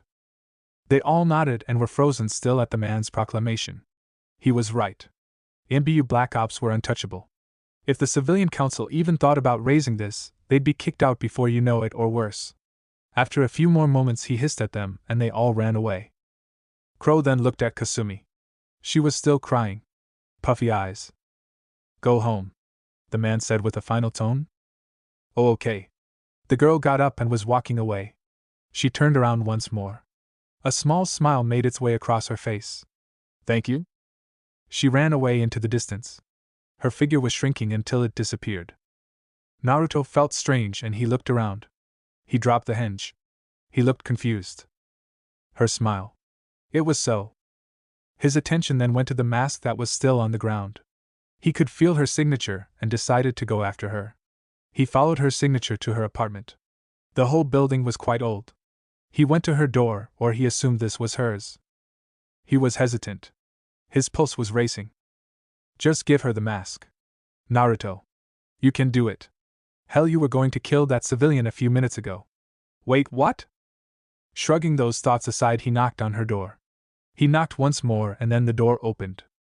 Kasumi came and she was wearing a white t-shirt with the Uzumaki swirl in the front and black pajamas. Her eyes were still puffy. Hey! It's you! She exclaimed with some nervousness in her voice. She then noticed a boy raised her hand and she backed off a little. You dropped this, Naruto said as he handed her the fox mask. I'm sorry I couldn't bring the ANBU earlier. You brought the crow guy? She asked with a monotone voice. Why? Well, for one, the villagers shouldn't bully anyone like that, he said in an angry tone. Also because, well, you're kind of like me. What do you mean? Kasumi asked. Well, I don't have any parents either, Naruto said, and Kasumi looked down. Oh. I'm sorry. Kasumi was going to say something more, but Naruto spoke first. What for? It's not your fault. Kasumi looked up and then Naruto was looking at her eyes. Cerulean pools stared into the violet orbs. It took some time to realize what both of them were doing and then they both blushed while looking away. Sorry, both muttered at the same time. Naruto smiled lightly and Kasumi grinned. You look better that way. When you smile? Naruto blurted out and then put his hands on his mouth. Stupid Naruto! Why would you say that? Kasumi blushed once more. This was the nicest thing anyone other than Hokage Gigi, or the father-daughter duo at Ichiraku said to her. It's okay, she said as she looked down hard at the floor as if she was trying to melt it. Thanks. For bringing the crow guy and my mask. It's okay, Naruto said, still nervous after his previous blunder. Anyway, see you later. Oh right, I never asked your name. My name is Naruto. My name is Kasumi. The next future Hokage Bayo. She exclaimed happily. Okay then, Kasumi. See you around. Naruto waved goodbye and left. Bye. Kasumi waved as well and she closed the door. Sometime later, Kasumi brought out a cup of instant ramen and put hot water into it. She absolutely hated when you had to wait 3 minutes to wait for it. Her thoughts then went to the new acquaintance she made today. He was nice. For a girly-looking boy. She thought with a smile. She cursed as she saw only 1 minute had passed. Databayo? Naruto thought out loud. Must be a verbal tic. It's kind of cute though. Damn it, Mikoto Oba-chan. He could almost feel as if she was looking at him with a teasing grin. Again, he wasn't wrong. Naruto had walked out of the red light district and made it all the way back to the Uchiha compound. He went into his house and ate a few fruits. A new day would start tomorrow for both of them. The beginning of their lives to become shinobi. As both of them went to their beds, they had a similar thought and smiled. He has pretty eyes. Naruto's house, Uchiha clan compound. Naruto yawned. He slowly got up and sat in bliss. He felt annoyed. Today is the day we start that academy. Naruto yawned once more. Well, at least things will be interesting from here on now. Naruto got up and looked at the clock. It was 8:35 a.m. The academy induction started at 8:15 a.m. Oh shit. Then in an epic montage of heck and rush, Naruto took a shower and changed his clothes. He was wearing a full-sleeved high-collared black shirt with the Uchiha crest on his back. He wore dark blue pants and was munching on 2 pieces of bread while he was running to the academy. Of all days for me to sleep in. It had to be today. Konoha Academy. Damn it! Damn it! Damn it! Why did I stop and help that old lady with the heavy groceries anyway? Thinking about what Naruto just said, he sighed and realized the situation he was in a few minutes ago. There was no choice. It's what his brothers had done before, and he ended up doing a few minutes ago. The true curse left by Genjuro Uchiha to his sons, helping frail old grandmas with their shopping bags. Seriously, what were they thinking while carrying those heavy bags? Naruto neared the front gate of his class. Room 105. The sliding door would reveal the class in which he was about to stay for 5 years. 5 years of absolute rubbish.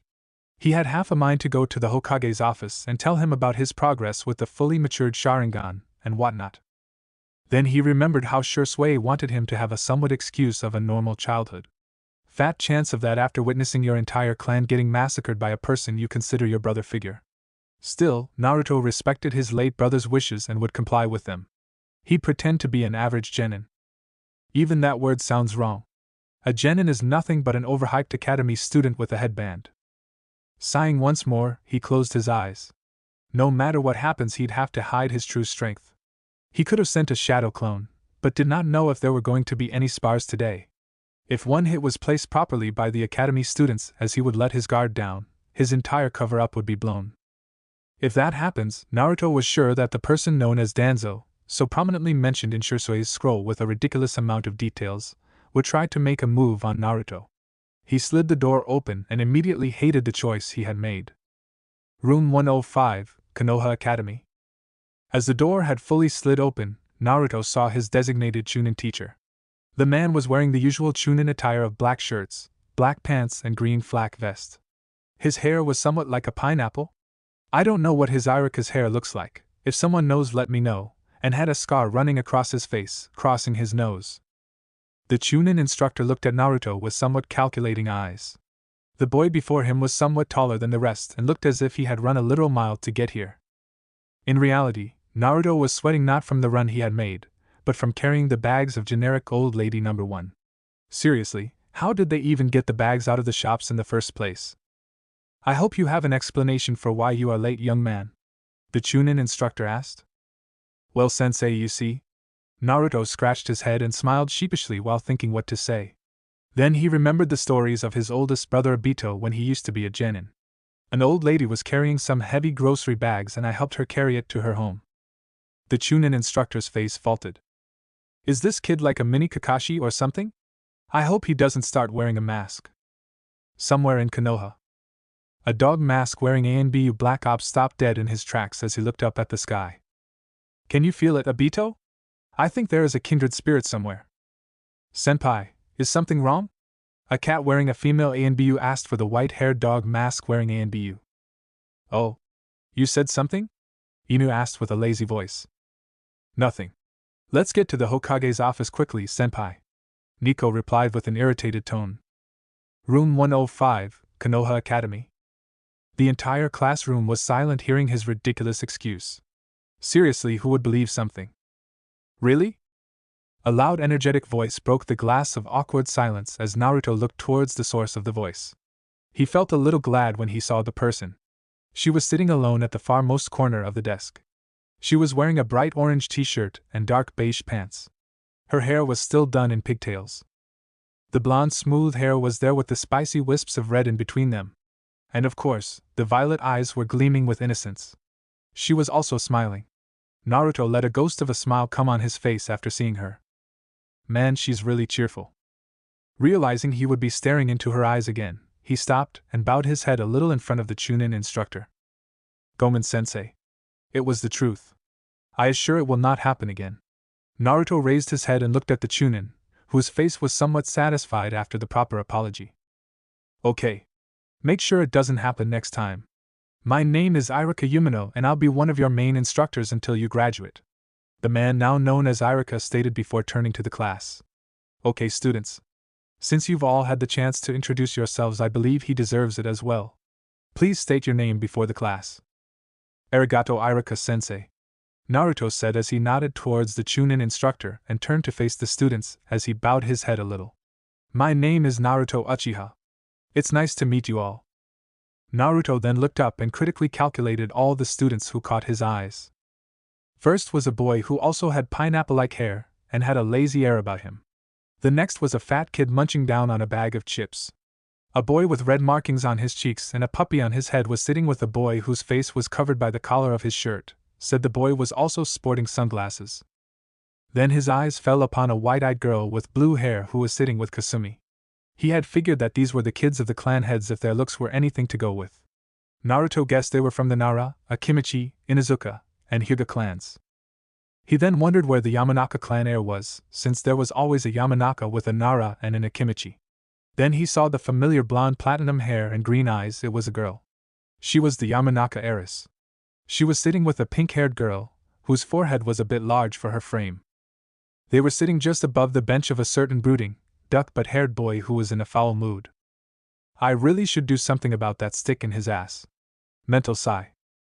Naruto then saw that the eyes of all the students were fixed upon him. Mentioning the Uchiha name immediately, he was getting those looks of pity again. His metaphorical fuse would have blown, but he kept his neutral mask on his face. He saw that Ichiraku told him to go up and take the empty seat beside his fellow clansman, Sasuke.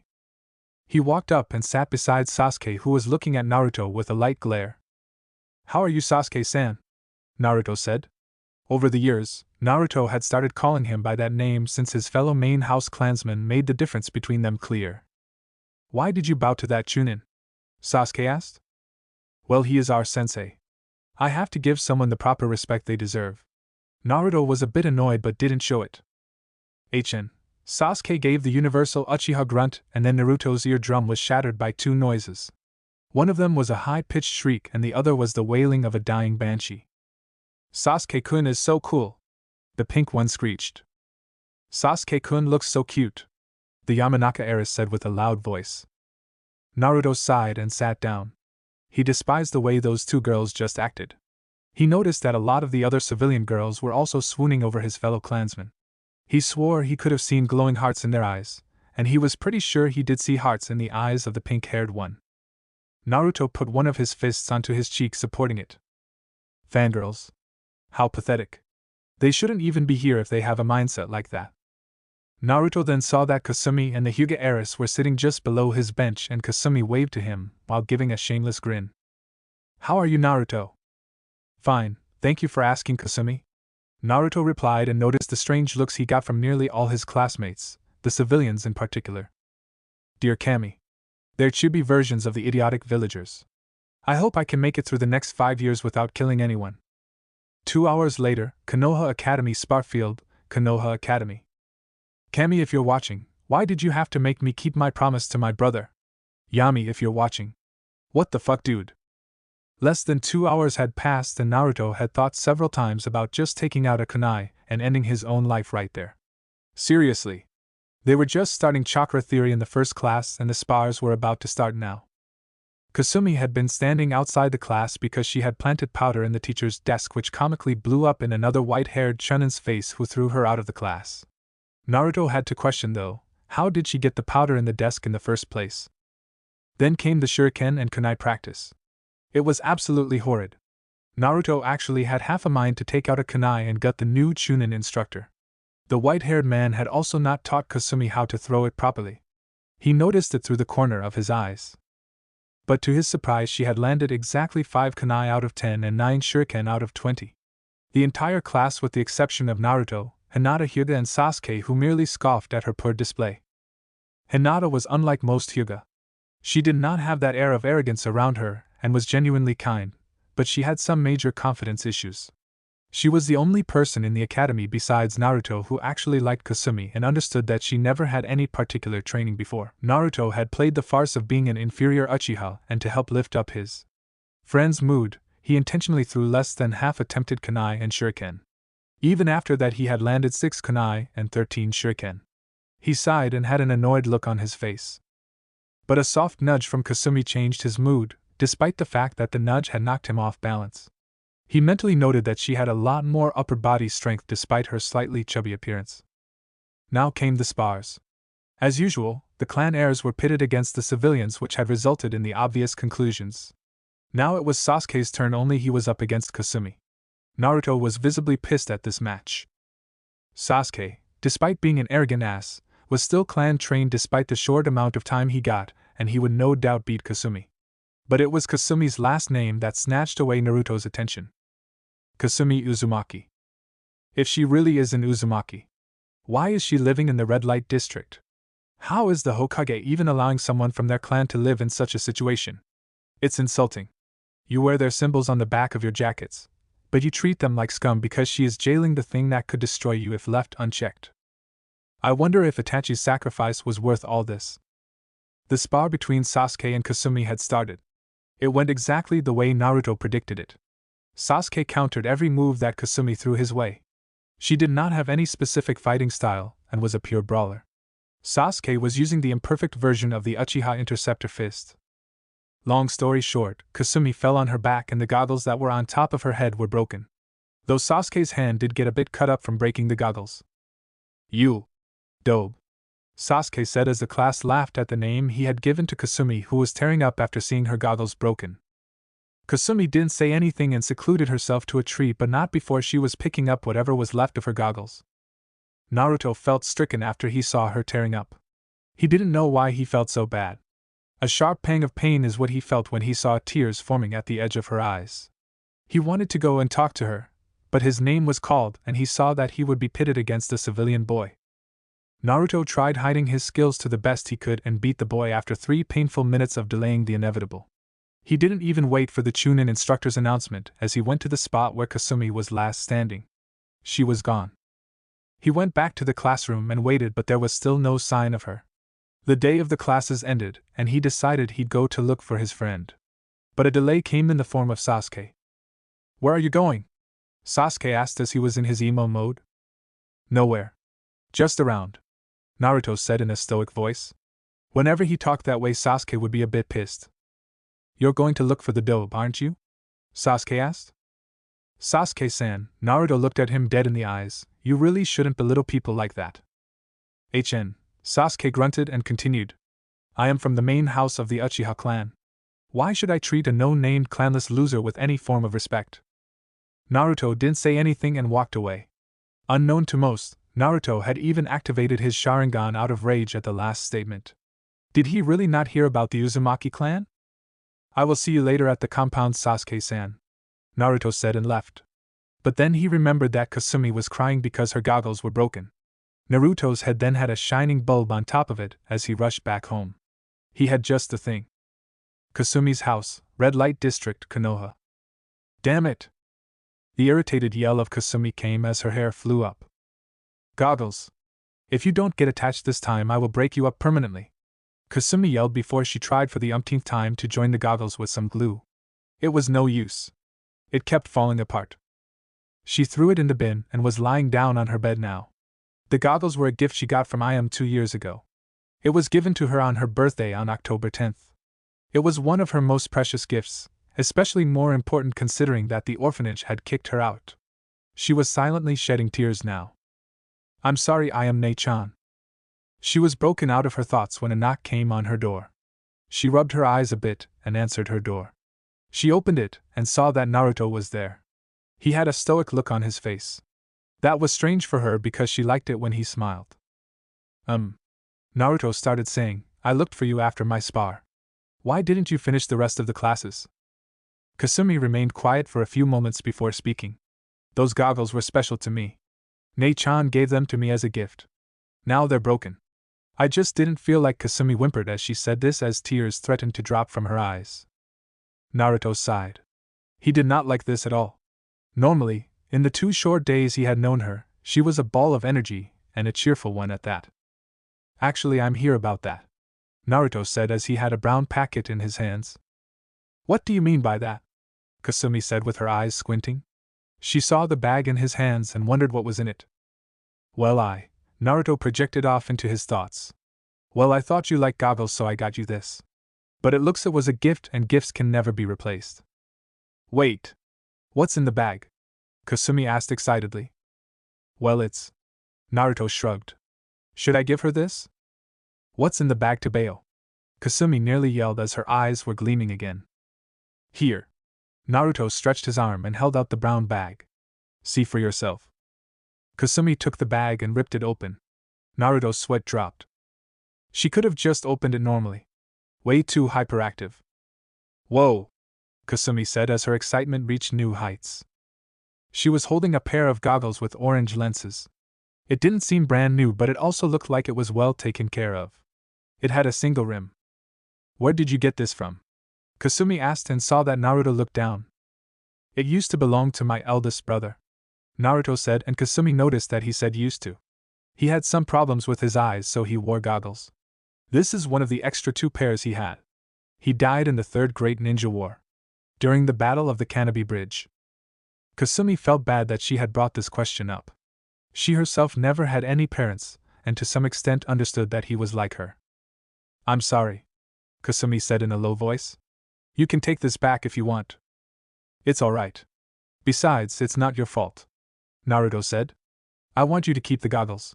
From what little I've known about him, he was a lot like you. So I request you to take good care of it. Also, make sure you take it off the next time you fight someone. Okay, Kasumi said as she smiled again. Hey, do you want to come in? I've got some instant ramen we could eat. Kasumi had stars in her eyes again at the mention of her food. Maybe some other time, Kasumi. Naruto then spoke once more. You should also eat something other than ramen.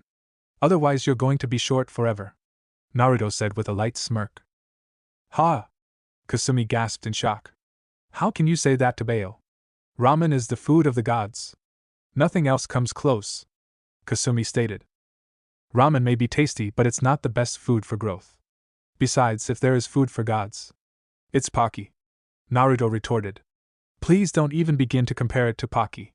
Even Shursui knew that. Of course, Itachi liked Dango more for some reason. No, it's not, Kasumi yelled. It's ramen. Pocky is kind of weird.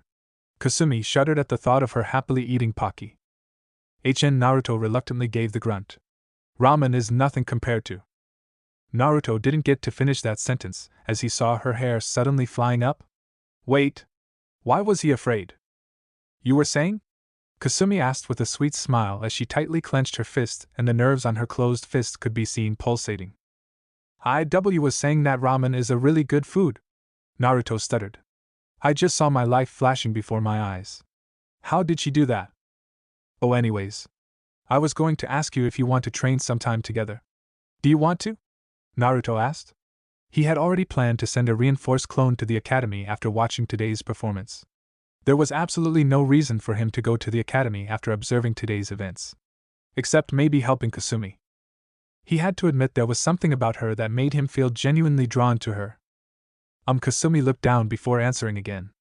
Arigato, Naruto. But I want to train on my own. I want to get stronger by myself. Besides, you're an Uchiha. Why would you? What do you mean by that? Just because I'm an Uchiha doesn't mean that I'm like them, Naruto stated. He felt weird having this conversation. Does she look at me like I'm just a person from the Uchiha clan? No, it's not that. It's just. Kasumi stopped and looked at Naruto again. With those same eyes. The ones filled with pity. I know that you're kind of like me and you're much nicer than everybody else. But why would you train with nobody like me? I am an orphan. You're from a clan. The Uchiha clan. It's wrong. I don't want your help. I don't need your help. Kasumi, for pure-hearted as she was a complete idiot when it came to expressing her mind. I don't want your help. I don't need your help. You're from a clan. The Uchiha clan. So that's the reason, huh? Naruto asked in a cold voice. His eyes were shadowed by his bangs. So she also sees just an Uchiha when she looks at me. Kasumi felt a bit scared if she was to be honest. In the 2 days she had known him, he was never this cold. He was polite. Why did he become so cold all of a sudden? Okay then, Kasumi. I'll leave you to it. Naruto said it in a cold and unflinching voice and walked away. He felt like scum for talking to her like that. But she had done the one thing he had not expected her to do. What is she thinking? She has no one to help her, and she thinks she can make it through the academy? Because of her large chakra reserves, I doubt she'll ever be able to make a normal clone without proper control. And I seriously doubt the academy is going to teach us anything about chakra control. TCH. Just when I thought I had a friend. What Naruto didn't realize was that Kasumi had called him, but he was lost in his thoughts. He couldn't even feel the single tear that dropped from his eye and rolled down his cheek. Okay, Kasumi. If you want to be on your own, you win. I thought you'd be someone who didn't look at me like I was an Uchiha. It was stupid of me to think that I could have a normal friend. Damn it. Why am I even thinking about her? I've only known her for 2 days. Maybe I should get a Beto and Eyes goggles back. No, I have another set at home. I hope for your sake you get stronger, Kasumi. It's better this way. Now I can fully focus my attention on training. Good luck, Kasumi. Kasumi was also stricken by what happened, but she was too stubborn and adamant in her decisions. She gripped the goggles with all her might and made a promise. I'll show you how strong I can get, Naruto. I want to get stronger on my own. Kasumi thought as she gripped the goggles tighter, not knowing what she had done. And for those who are thinking that Naruto is overreacting, he has been looked down upon by the village his entire life. The people look at him with pity, or a chance to gain power. This is the first time he had a friend. Now that he was shot down, his turmoil emotions he's keeping bottled up has taken the better of him. I hope this helps. The next day the academy resumed once more and Kasumi tried to talk to Naruto, who simply looked at her with a stoic look and uncaring eyes. He seemed so different. He sat alone. Even Sasuke would sit with someone during the classes. One of the girls tried to sit with Naruto once he adopted the gloom and doom look, but was quickly shut off when Naruto told her to leave with a glare that scared her half to death. Kasumi was still too stubborn to apologize, however she felt a pang of pain when Naruto had ignored her. Naruto did not even bother about anyone else anymore. His Sharingan had become sharper for some reason. His vision seemed more clear than before. He had sent Shadow Clone to the academy with a reinforced seal that was clearly written out by Shursui. His clone would be able to take a maximum of 5 great hits before dispelling, and judging by what he saw he knew there was no point in worrying. Besides, he'd make a new clone every day. He was training to drop dead from now on. The clone had come and he dispelled to get the memories transferred to the original. He felt bad that he had outright ignored Kasumi, but she had also not made any progress in their friendship, and Naruto assumed that she had decided to forget about him. For some reason he felt like he should have been killed by Itachi during that night. Little did he know. 6 years later. Naruto now stands at 5'5" and has gotten a lean athletic build over the years. In accordance to his brother's wishes, he has kept his abilities hidden and stuck to his advice of hiding his abilities. It worked. The ANBU that used to scout the compound had stopped coming there after 2 years into the academy, but he still kept his guard up. Naruto did not trust anyone and became an Uchiha. Ever since that conversation with Kasumi, he had become cold and distant. He barely ever talked to people.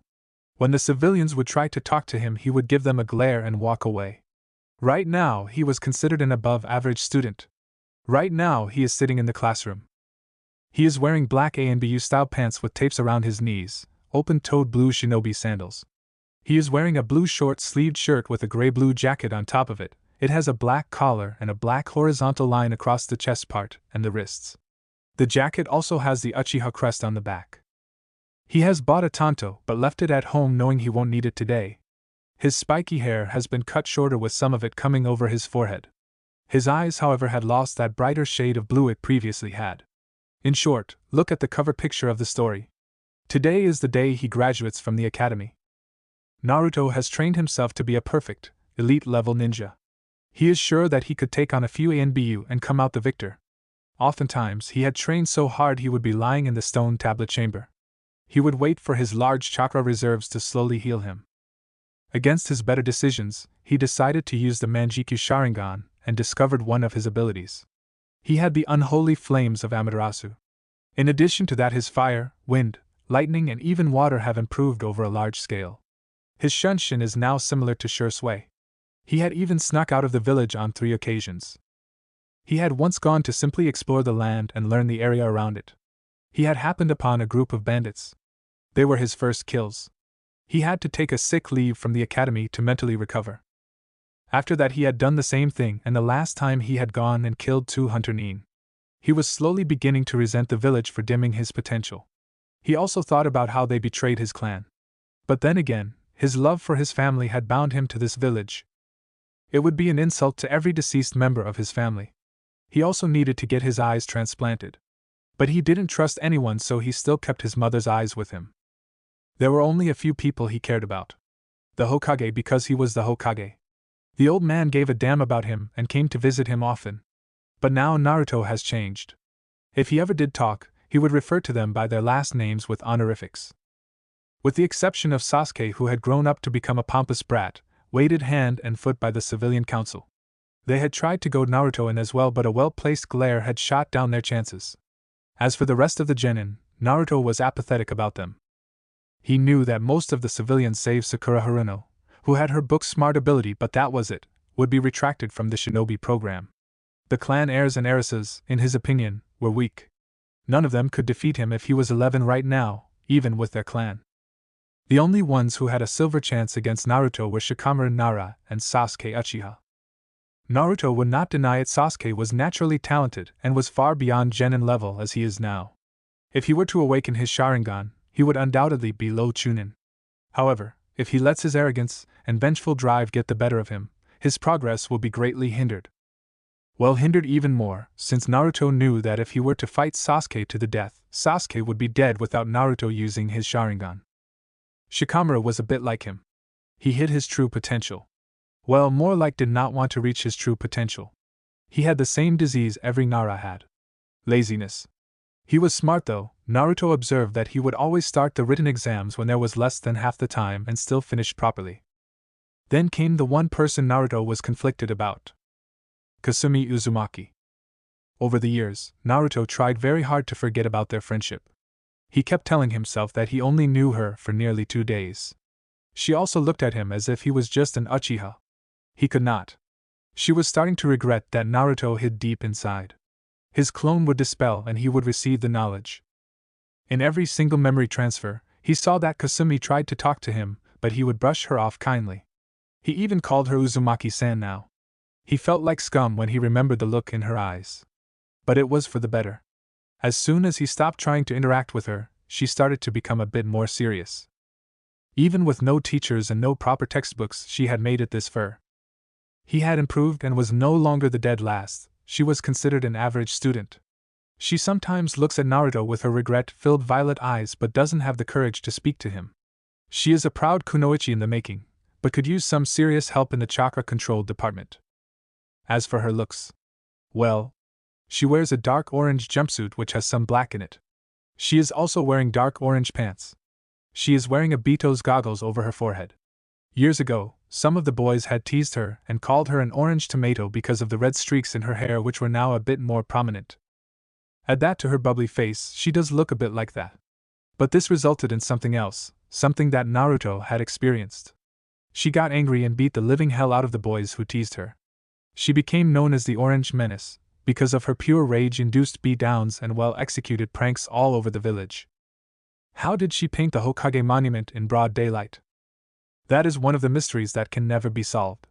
Naruto guessed that she is much more talented than the stealth he gives her credit for. Now Kasumi has physically changed after 5 years. She has grown up to be a teenage throb. Her creamy skin, smooth blonde hair with streaks of red and deep violet eyes make her look like an exotic beauty that many of the girls were jealous of. She had also never worn makeup once in her life. Her pink lips were full as well. She had a much more developed figure than the other girls, much to their ire, with the exception of Hinata, who wore a baggy coat to hide it. Her chest is easily low C-cup. Her hips were also a bit wider. Some of the boys often tried to ask her out but got rejected and literally knocked out in some other cases. Kiba Inuzuka often annoyed her for a date, and would have been more annoying, had he not had an older sister and terrifying mother. Naruto had accidentally drawn a kunai out once when he saw Kiba talking about how he was an alpha and trying to flirt with Kasumi, saying that she is playing hard to get. He would also mention some offhand comments about her becoming the future matriarch of the Inuzuka clan. Naruto had to admit though, Kasumi growing up to be a beautiful teen did not help resolve the conflict he had about her. He was looking at her again and sighed.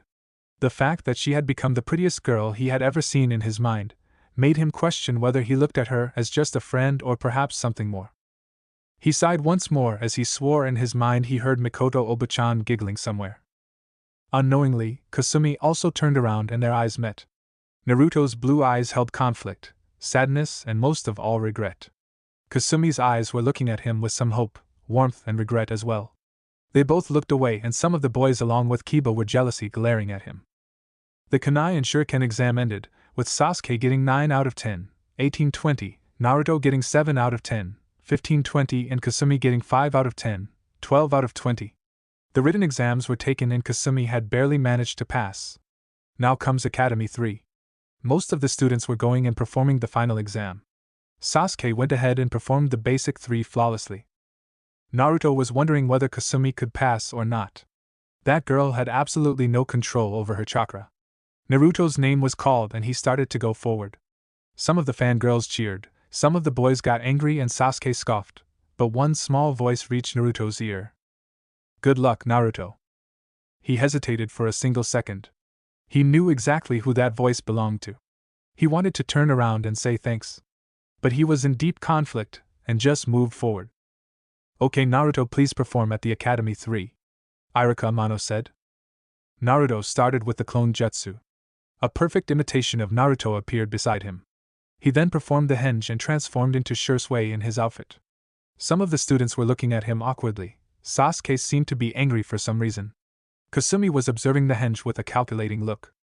Then, seeing that only one person was left, Naruto performed the kawarimi with Kasumi, and she was standing in the exam circle. She had a vein throbbing in her head. How dare he put her against the wall just like that? She wanted to yell and hit him on the head. But seeing his once bright blue eyes now dull, she hesitated and stopped. Where did the Naruto I know go?